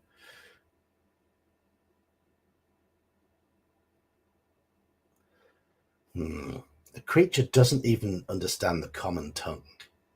That's what all the gibberish is. But if I go a bit, it's because we can't understand what the adventurers are saying.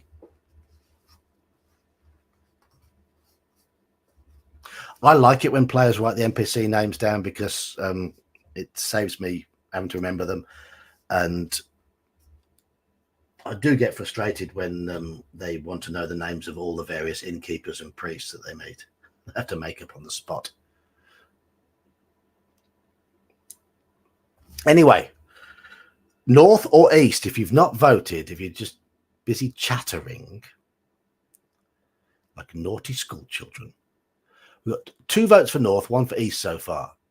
Anybody else going to vote?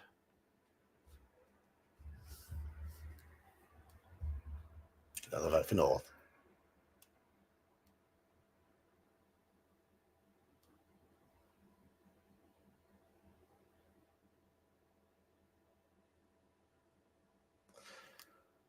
East, still not right. We're on 4 north, 2 east at the moment. 4 north and 2 east.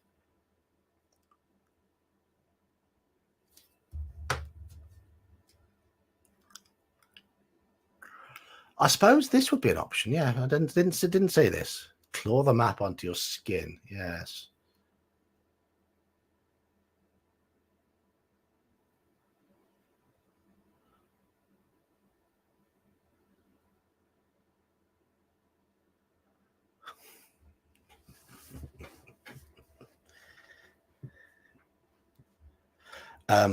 Mike has got a Scandinavian brother called Eric, pronounced Eric.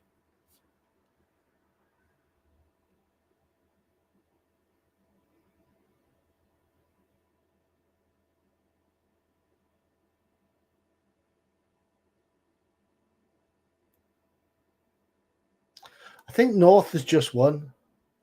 Just. Okay. 404.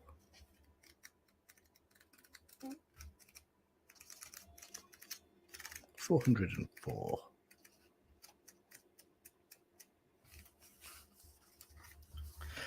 The passage is much wider here, and footprints in the dirt indicate it is more frequently used, but all the footprints seem to be heading the other way.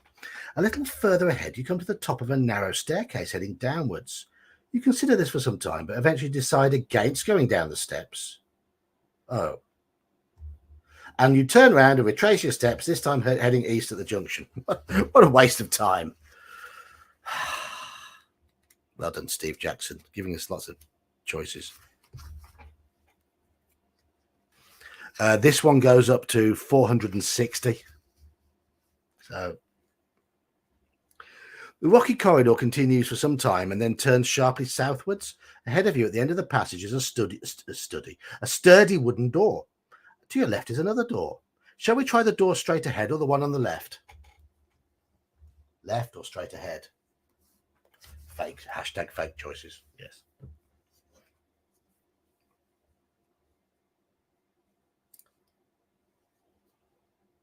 I do find, I mean, Steve Jackson was one who wrote House of Hell. There's quite some good choices in that, but mostly I think the Ian Livingstone books give sort of a better range of choices.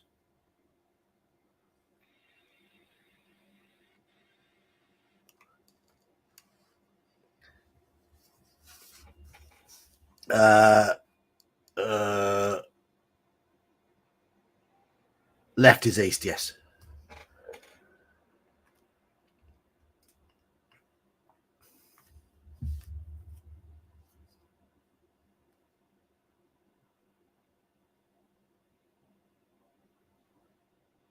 So we've got 1, 2, 3,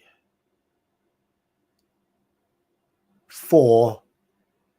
Only one going for straight ahead. That's Biff. Everyone else is going for the second option, which is the door on the left. Sorry, Biff.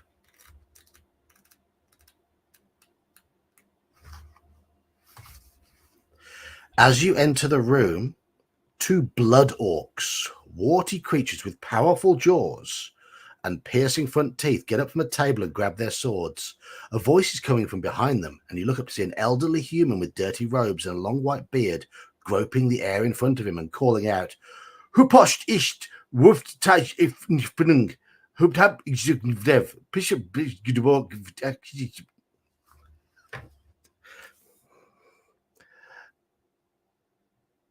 Can you see the bit there? Yeah. You must resolve your fight with the blood orcs who are now upon you. Uh-oh.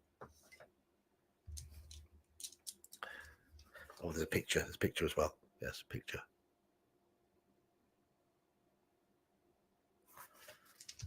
Bite human. He speaks Welsh.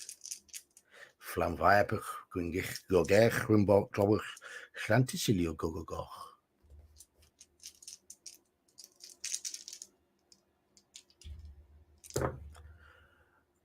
Ruh-roh. Should I start using luck to help us here? Yes.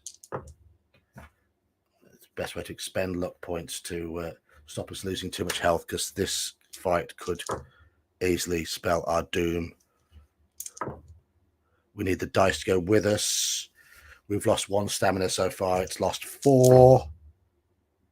There's a tie. Come on, doubles. There's another tie. There's another tie. Come on, doubles. 7-6. We've won 1 there. It's down to 1 stamina. 9-6. Yes, we've beaten the first one. The second one has the same skill as we have, and we've got 4 stamina left. 8-7. 8-9. I'm gonna have to use luck. Okay. 9-4. It's down to 3 stamina. We've got 3 stamina left. Hopefully we can eat these corpses. We've tied again. 6-5. It's down to 1 stamina. 1 more hit. 6-8. Damn it. Damn it. Use luck. Yes. We've got 2 stamina left. 8-6. Yes. No, we didn't get any doubles in that fight. If you defeat them, turn to 7.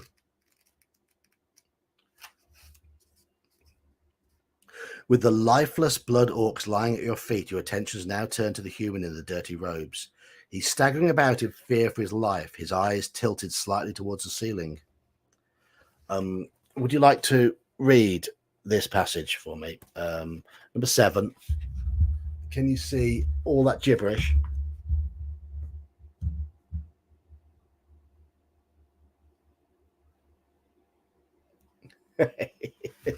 Basically, he goes for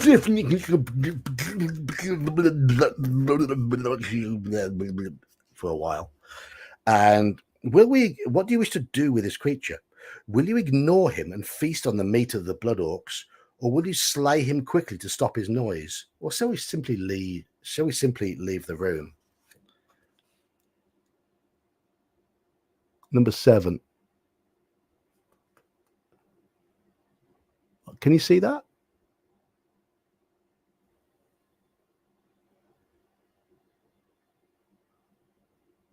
Is it still blurry? There we go. Look at that.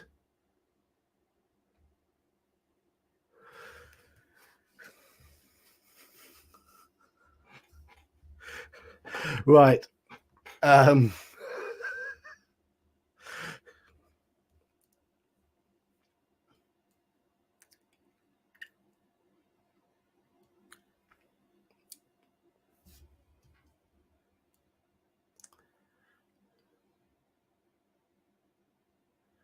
So we've got an eat them corpses. We've got slay them quickly, leave, feast. So 2 for eating corpses, 1 for leaving, 1 for slaying him quickly at the moment. 13 in chat at the moment.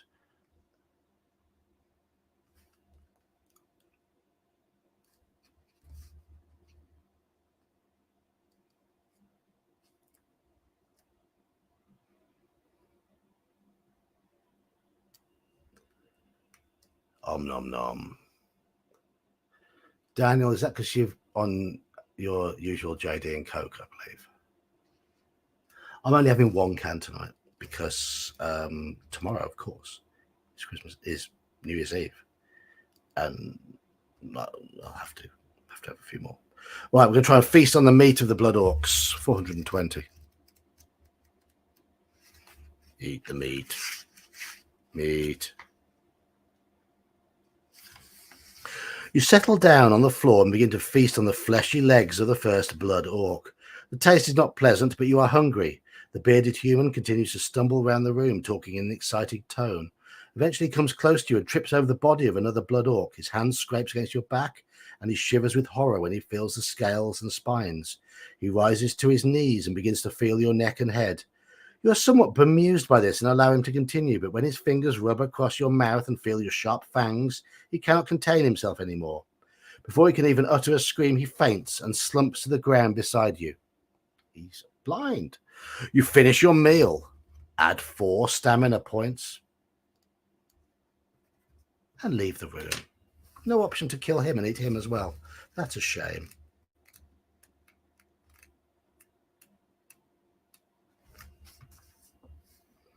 You turn south outside the door and head down to the next door. There's no other way onwards, so we open that door.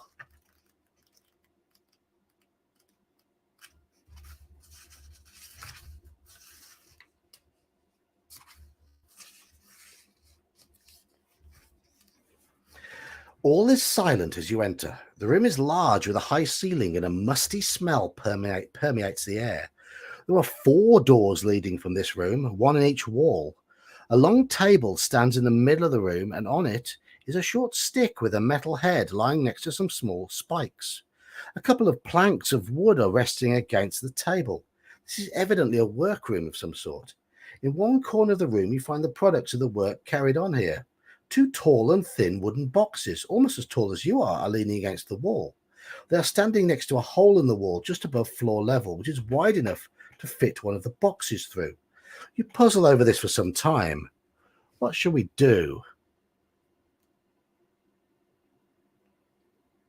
Have a look inside the boxes, investigate the hole in the wall, or ignore it all.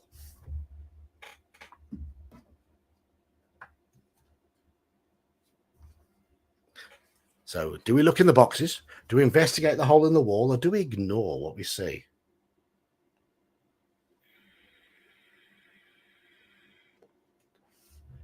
Flesh is our loot. We've left the blind guy behind now. He's fainted. For some reason, our monster was merciful.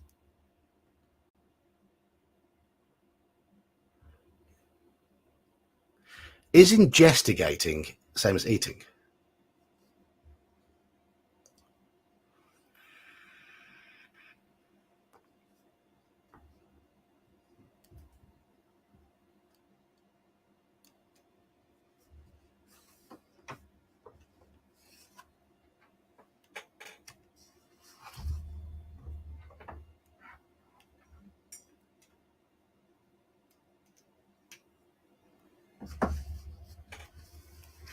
Right, we've got one for looking in boxes, one for investigating the hole, another for looking in the boxes, another for ignore. 3 boxes, 2 ignore. I know, Al, I was pulling your plonker. Right. We have lent towards... If it's not a word, it should be. Ingestigating. Have we just made a new word? We're looking inside the boxes, aren't we? I wonder if they are coffins.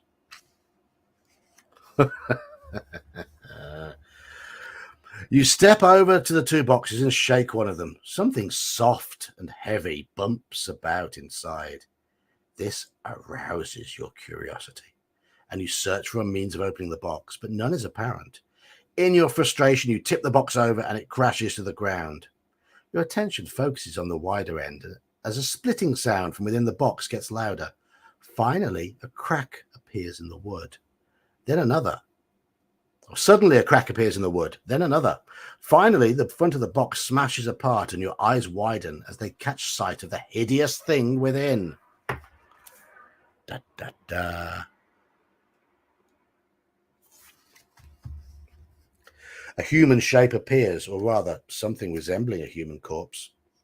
But it's not dead, as its thin lips are slowly curling back to reveal sharp teeth and a forked tongue. In an instant, the creature suddenly sits bolt upright, and it turns its head towards you. Its eyes flick open.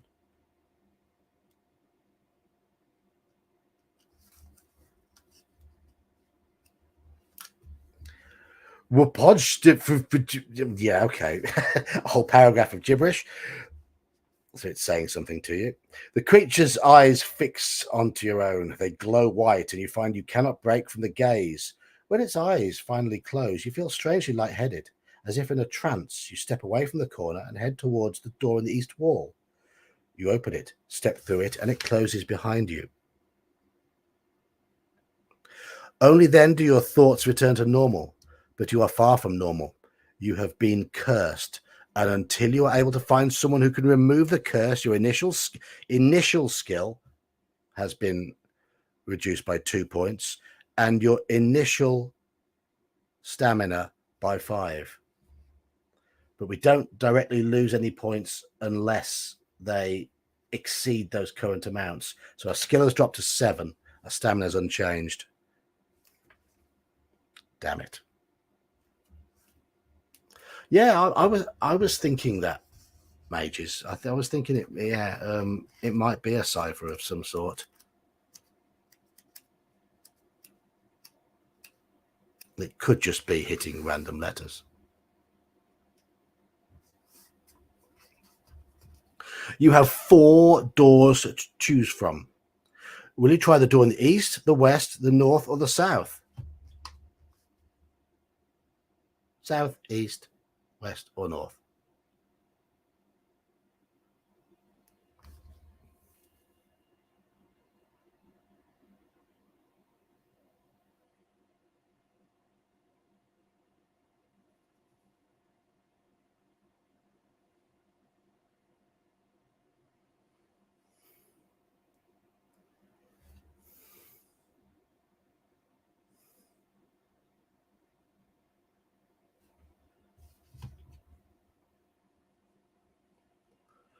I don't know, El. I don't think as a monster we're supposed to remember.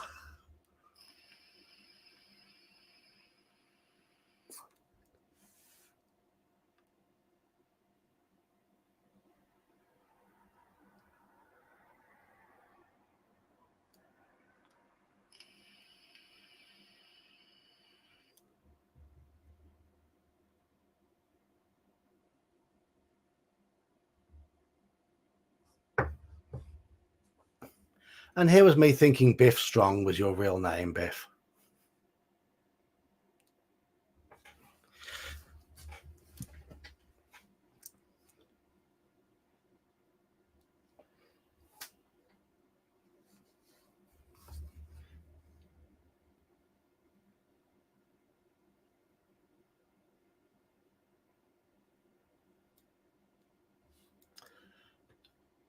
Is that what we've got so far?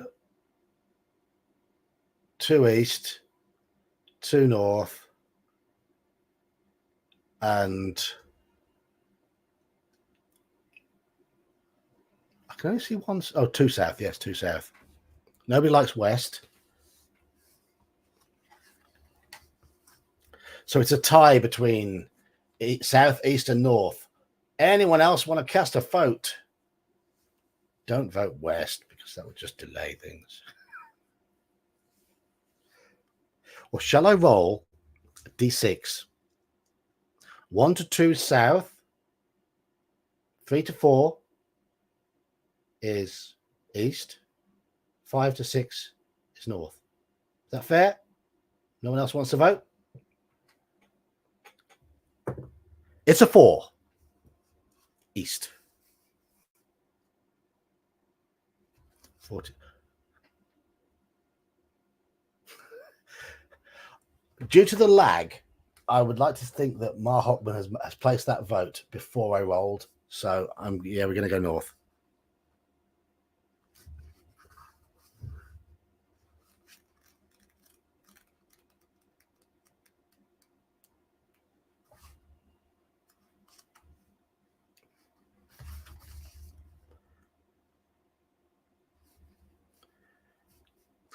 You step over to the door in the north wall, but as you grasp the handle, a deep creaking sound comes from behind you. You swing round to see the door in the east wall slowly. Oh, it's railroading again. Choo choo. You swing around to see the door in the east wall slowly opening. Glowstones in the passage beyond the door flick on to light up your way. You cannot resist this invitation, and you leave through the east door. Okay, so we're going east anyway. That's what the dice said before Mar Hockman distracted us. Thank you, Slan. Have a good one. A passage leads east. A short distance ahead, you arrive at a rocky bridge across a deep chasm. Far below, you hear the sloshing of a slow-moving river, and you step up to the edge of the bridge to get a better look. It's the river of poo again. Yeah, why give us a choice? A disgusting smell is coming from the river. As this hits your nostrils, you stagger a few paces backwards, but this is the only way on. The bridge is narrow and wet from the moisture in the air. No doubt it is slippery too. Nevertheless, you have no choice. You hold your breath and step onto the bridge, but halfway across you lose your footing. Of course you do. Test your luck.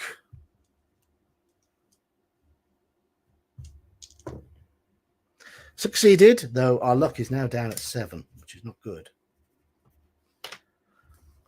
Didn't want to go drowning in poo again, so that's quite good. Already had death by poo once. You regain your footing and hurry across the bridge to the other side. Shaken by your near accident, you continue until you arrive at a side passage on the right. But you don't like the look of this side passage. It's obviously another route that's led here. You continue eastwards. So many routes crisscrossing and it doesn't let you go back, does it? You follow the passage eastwards, peering ahead as the glowstones flick on as to light your way. Eventually, you arrive at 2 doors and you listen for any clues as to what may be beyond. I think we probably are going over the sewer. No noise comes from behind the door in the... Eventually, you arrive at 2 doors and you listen for any clue as to what may be beyond. No noise comes from behind the door in the north wall, but there is a definite sound coming from behind the door in the east wall. A heavy breathing, unmistakably interrupted by loud snorts. It sounds ominous. Shall we go north or shall we try and charge the door to the east? I am going to remind you at this point, we currently have 7 skill, 6 stamina, and 7 luck. So use that to help your decision. Do we go north to the quiet door or go east to where there's this heavy breathing? Or do we go east and hope it's snoo snoo?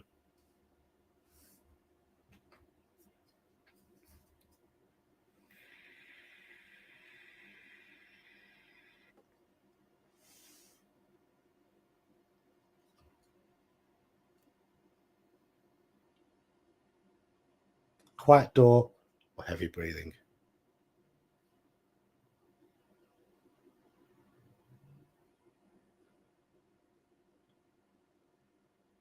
We know the monster's stats, though.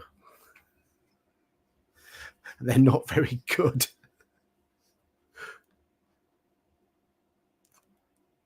Heavy breathing.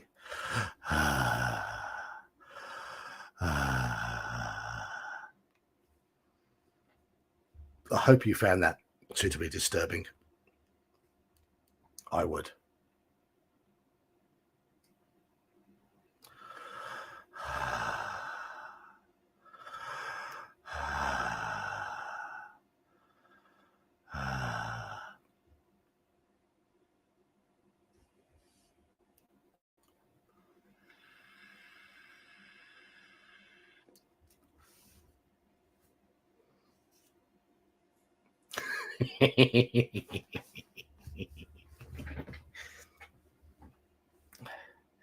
Oh, Manal, you get all this dodgy rubbish from me when we play Call of Cthulhu.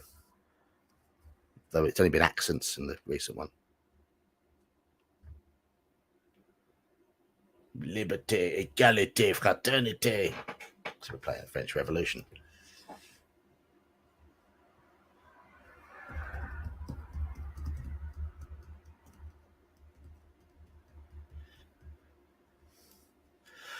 So it looks like people. Right. Let's have a look. We've got Daniel going for north, Brian going for north, Elle going for north because orcs can't remove curses, but orc flesh can heal wounds. North, so 4 norths, 1, 2, 3 heavy breathings. So currently 4 going towards the quiet door, 3 towards the heavy breathing.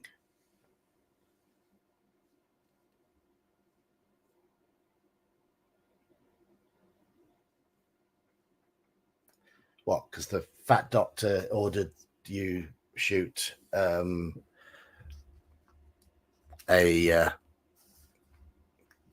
group of peasants who didn't do as they were told.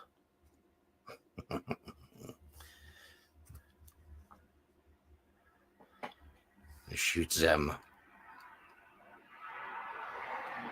I have told them to get back to work. You must shoot them. Hello, Straw Piglet. No, we can't. We are a monster ourselves. That's the thing. But at the moment, it's 3 votes for north to the silent door, or 4 votes for north to the silent door, 3 for the east door, which is the heavy breathing. Do you want to hear the heavy breathing again? It's up to you.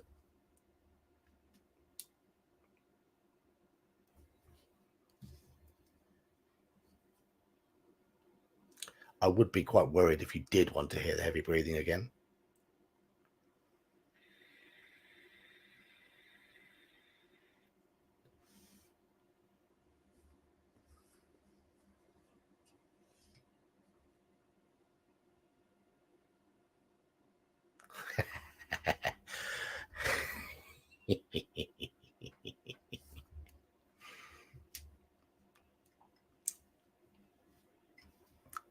Because I am 100% British. Whatever that means. We're all mongrels in Britain anyway, but it just goes back about 1,000 years.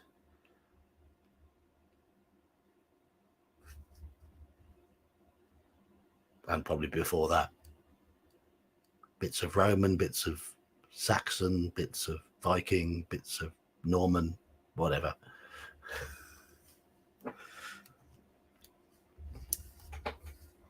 Right, we're going north. No more votes. Right, okay. North it is. 154. I will be wrapping up in about 10 minutes because other people start streaming at midnight. The door is locked. It may be possible to break it down, but you could damage your shoulder as the timbers are heavy. Shall we try breaking the door, or shall we try the door with the heavy breathing? So do we risk trying to injure, do we risk injuring ourselves by lowering our shoulder and barging the door, or shall we go towards the heavy breathing?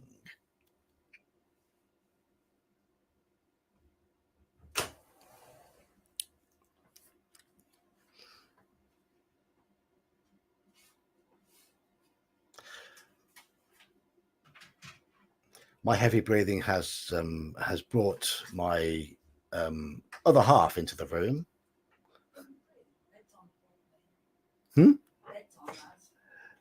You didn't hear my heavy breathing? Oh. She didn't hear my heavy breathing. Okay. We also have a dog. Hello, pup.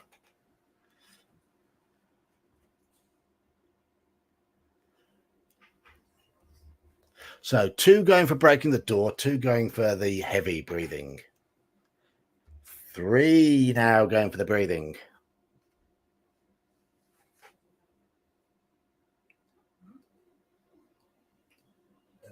I'm being stared at by a spaniel.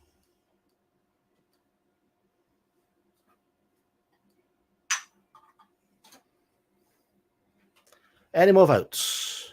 14 in chat, 5 people have voted.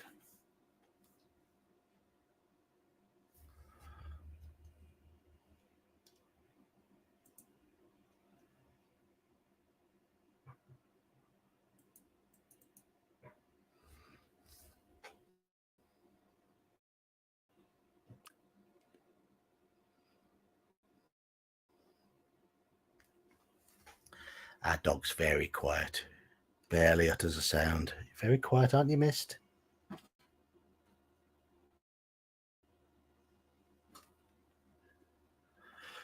Okay.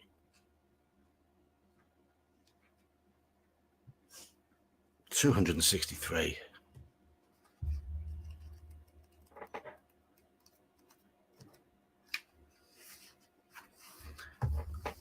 The door shudders under your charge, but does not open. Okay, we had to force this door as well. You try again. This time the bolt is torn from the frame. The door flies open. You step into the room, ready for the creature inside.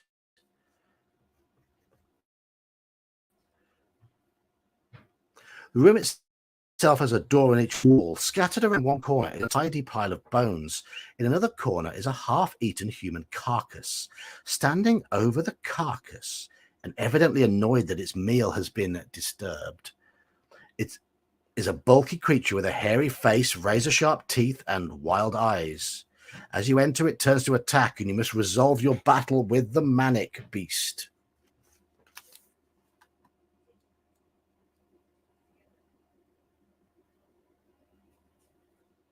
There it is.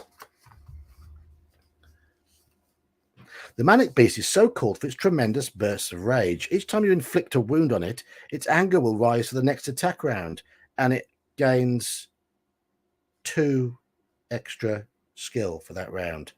Oh, we're in trouble.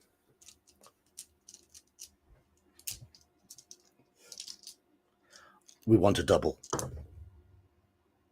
We've wounded it in the first round, so it's now got 9 skill for this next round.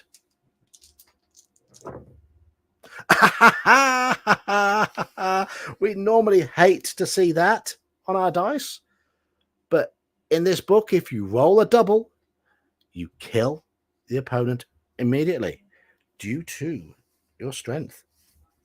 So we've killed the manic beast. Yes. Saved by the double. You may, if you wish, regain your strength by waiting a few moments in the room before continuing. You can pass the time by feasting on either of the dead creatures. Which looks the tastiest? Shall we try eating manic beast flesh, or shall we feast on what is left of the human carcass? Yes, Mar Hawkman, in this book, if we roll a double, we instantly kill the enemy.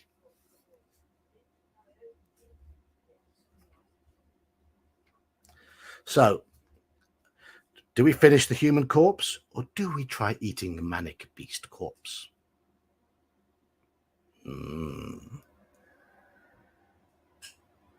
We haven't got the option to try everything, unfortunately. So we've got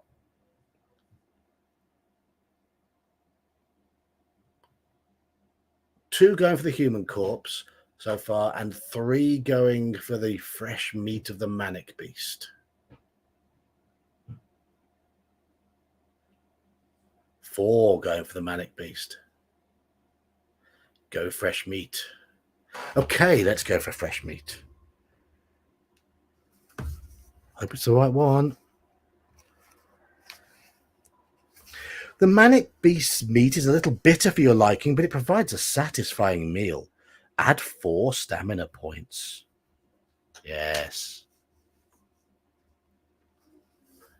Halakar, yes, you are behind a bit if you want to eat orcs. Kill mage.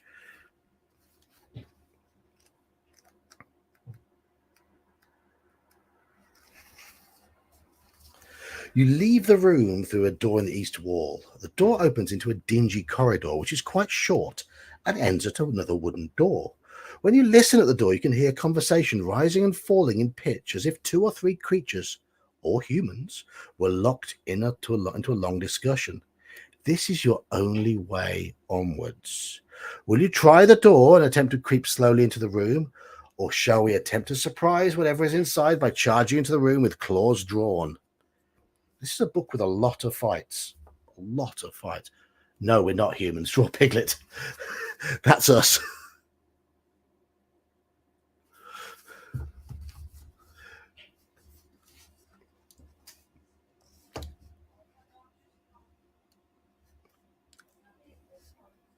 So,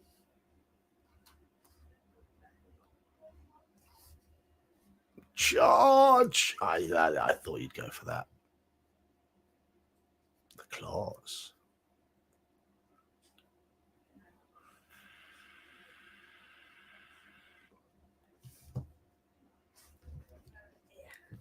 It does look a bit like a Grimlock, but a bit bigger. Bolt onwards. Right, okay. We charge into the room with claws drawn.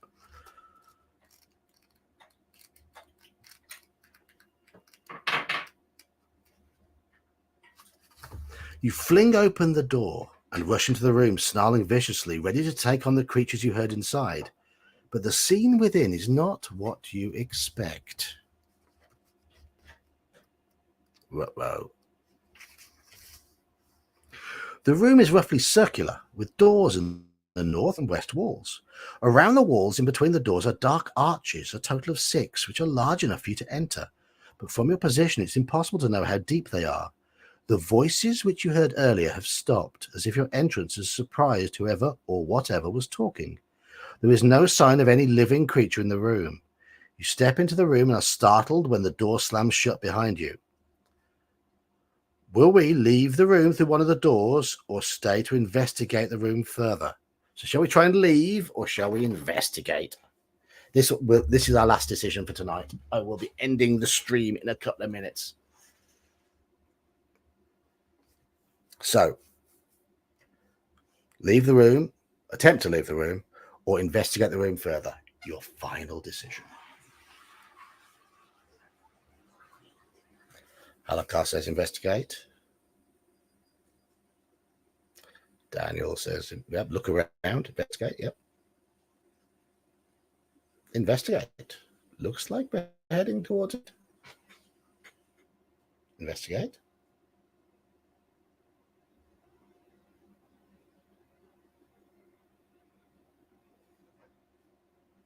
Well, okay, 5 investigates straight off the bat. I don't think leave is going to overtake that. So let's read out the last one for tonight.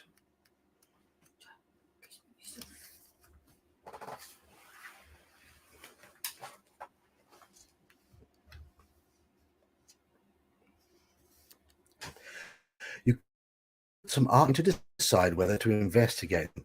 The still unnerving. Whatever happened to the voices you heard? As if in answer to your question, a sound drifts out from one of the alcoves. Let's see if the wife understands this.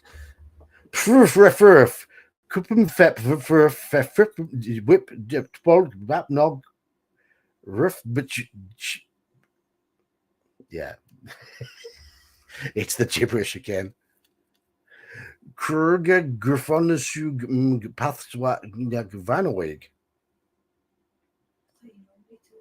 What about this?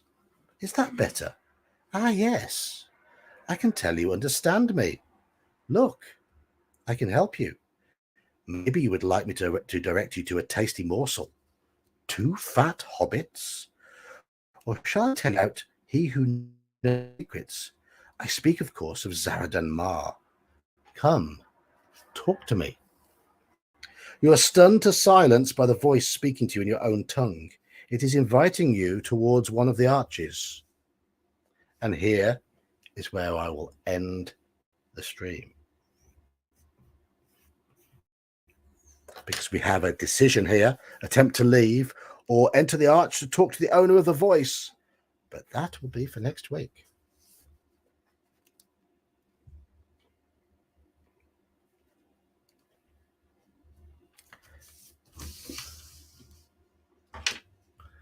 Cheers, Daniel. Yes, have a good new year. Behave yourselves. Don't get too tiddly.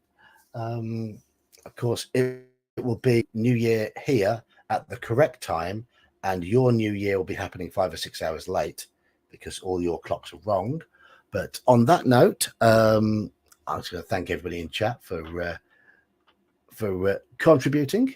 It's always nice to get a bit of engagement. It's a pity the book was a little bit linear at the start, but it seems to be picking up. But unfortunately, our monster is a bit battered now. So, hey ho, that's the way it goes. Need to find some more corpses. And just as I'm about to leave, we jump up to 16 people in chat. You've all just as I'm about to finish the stream.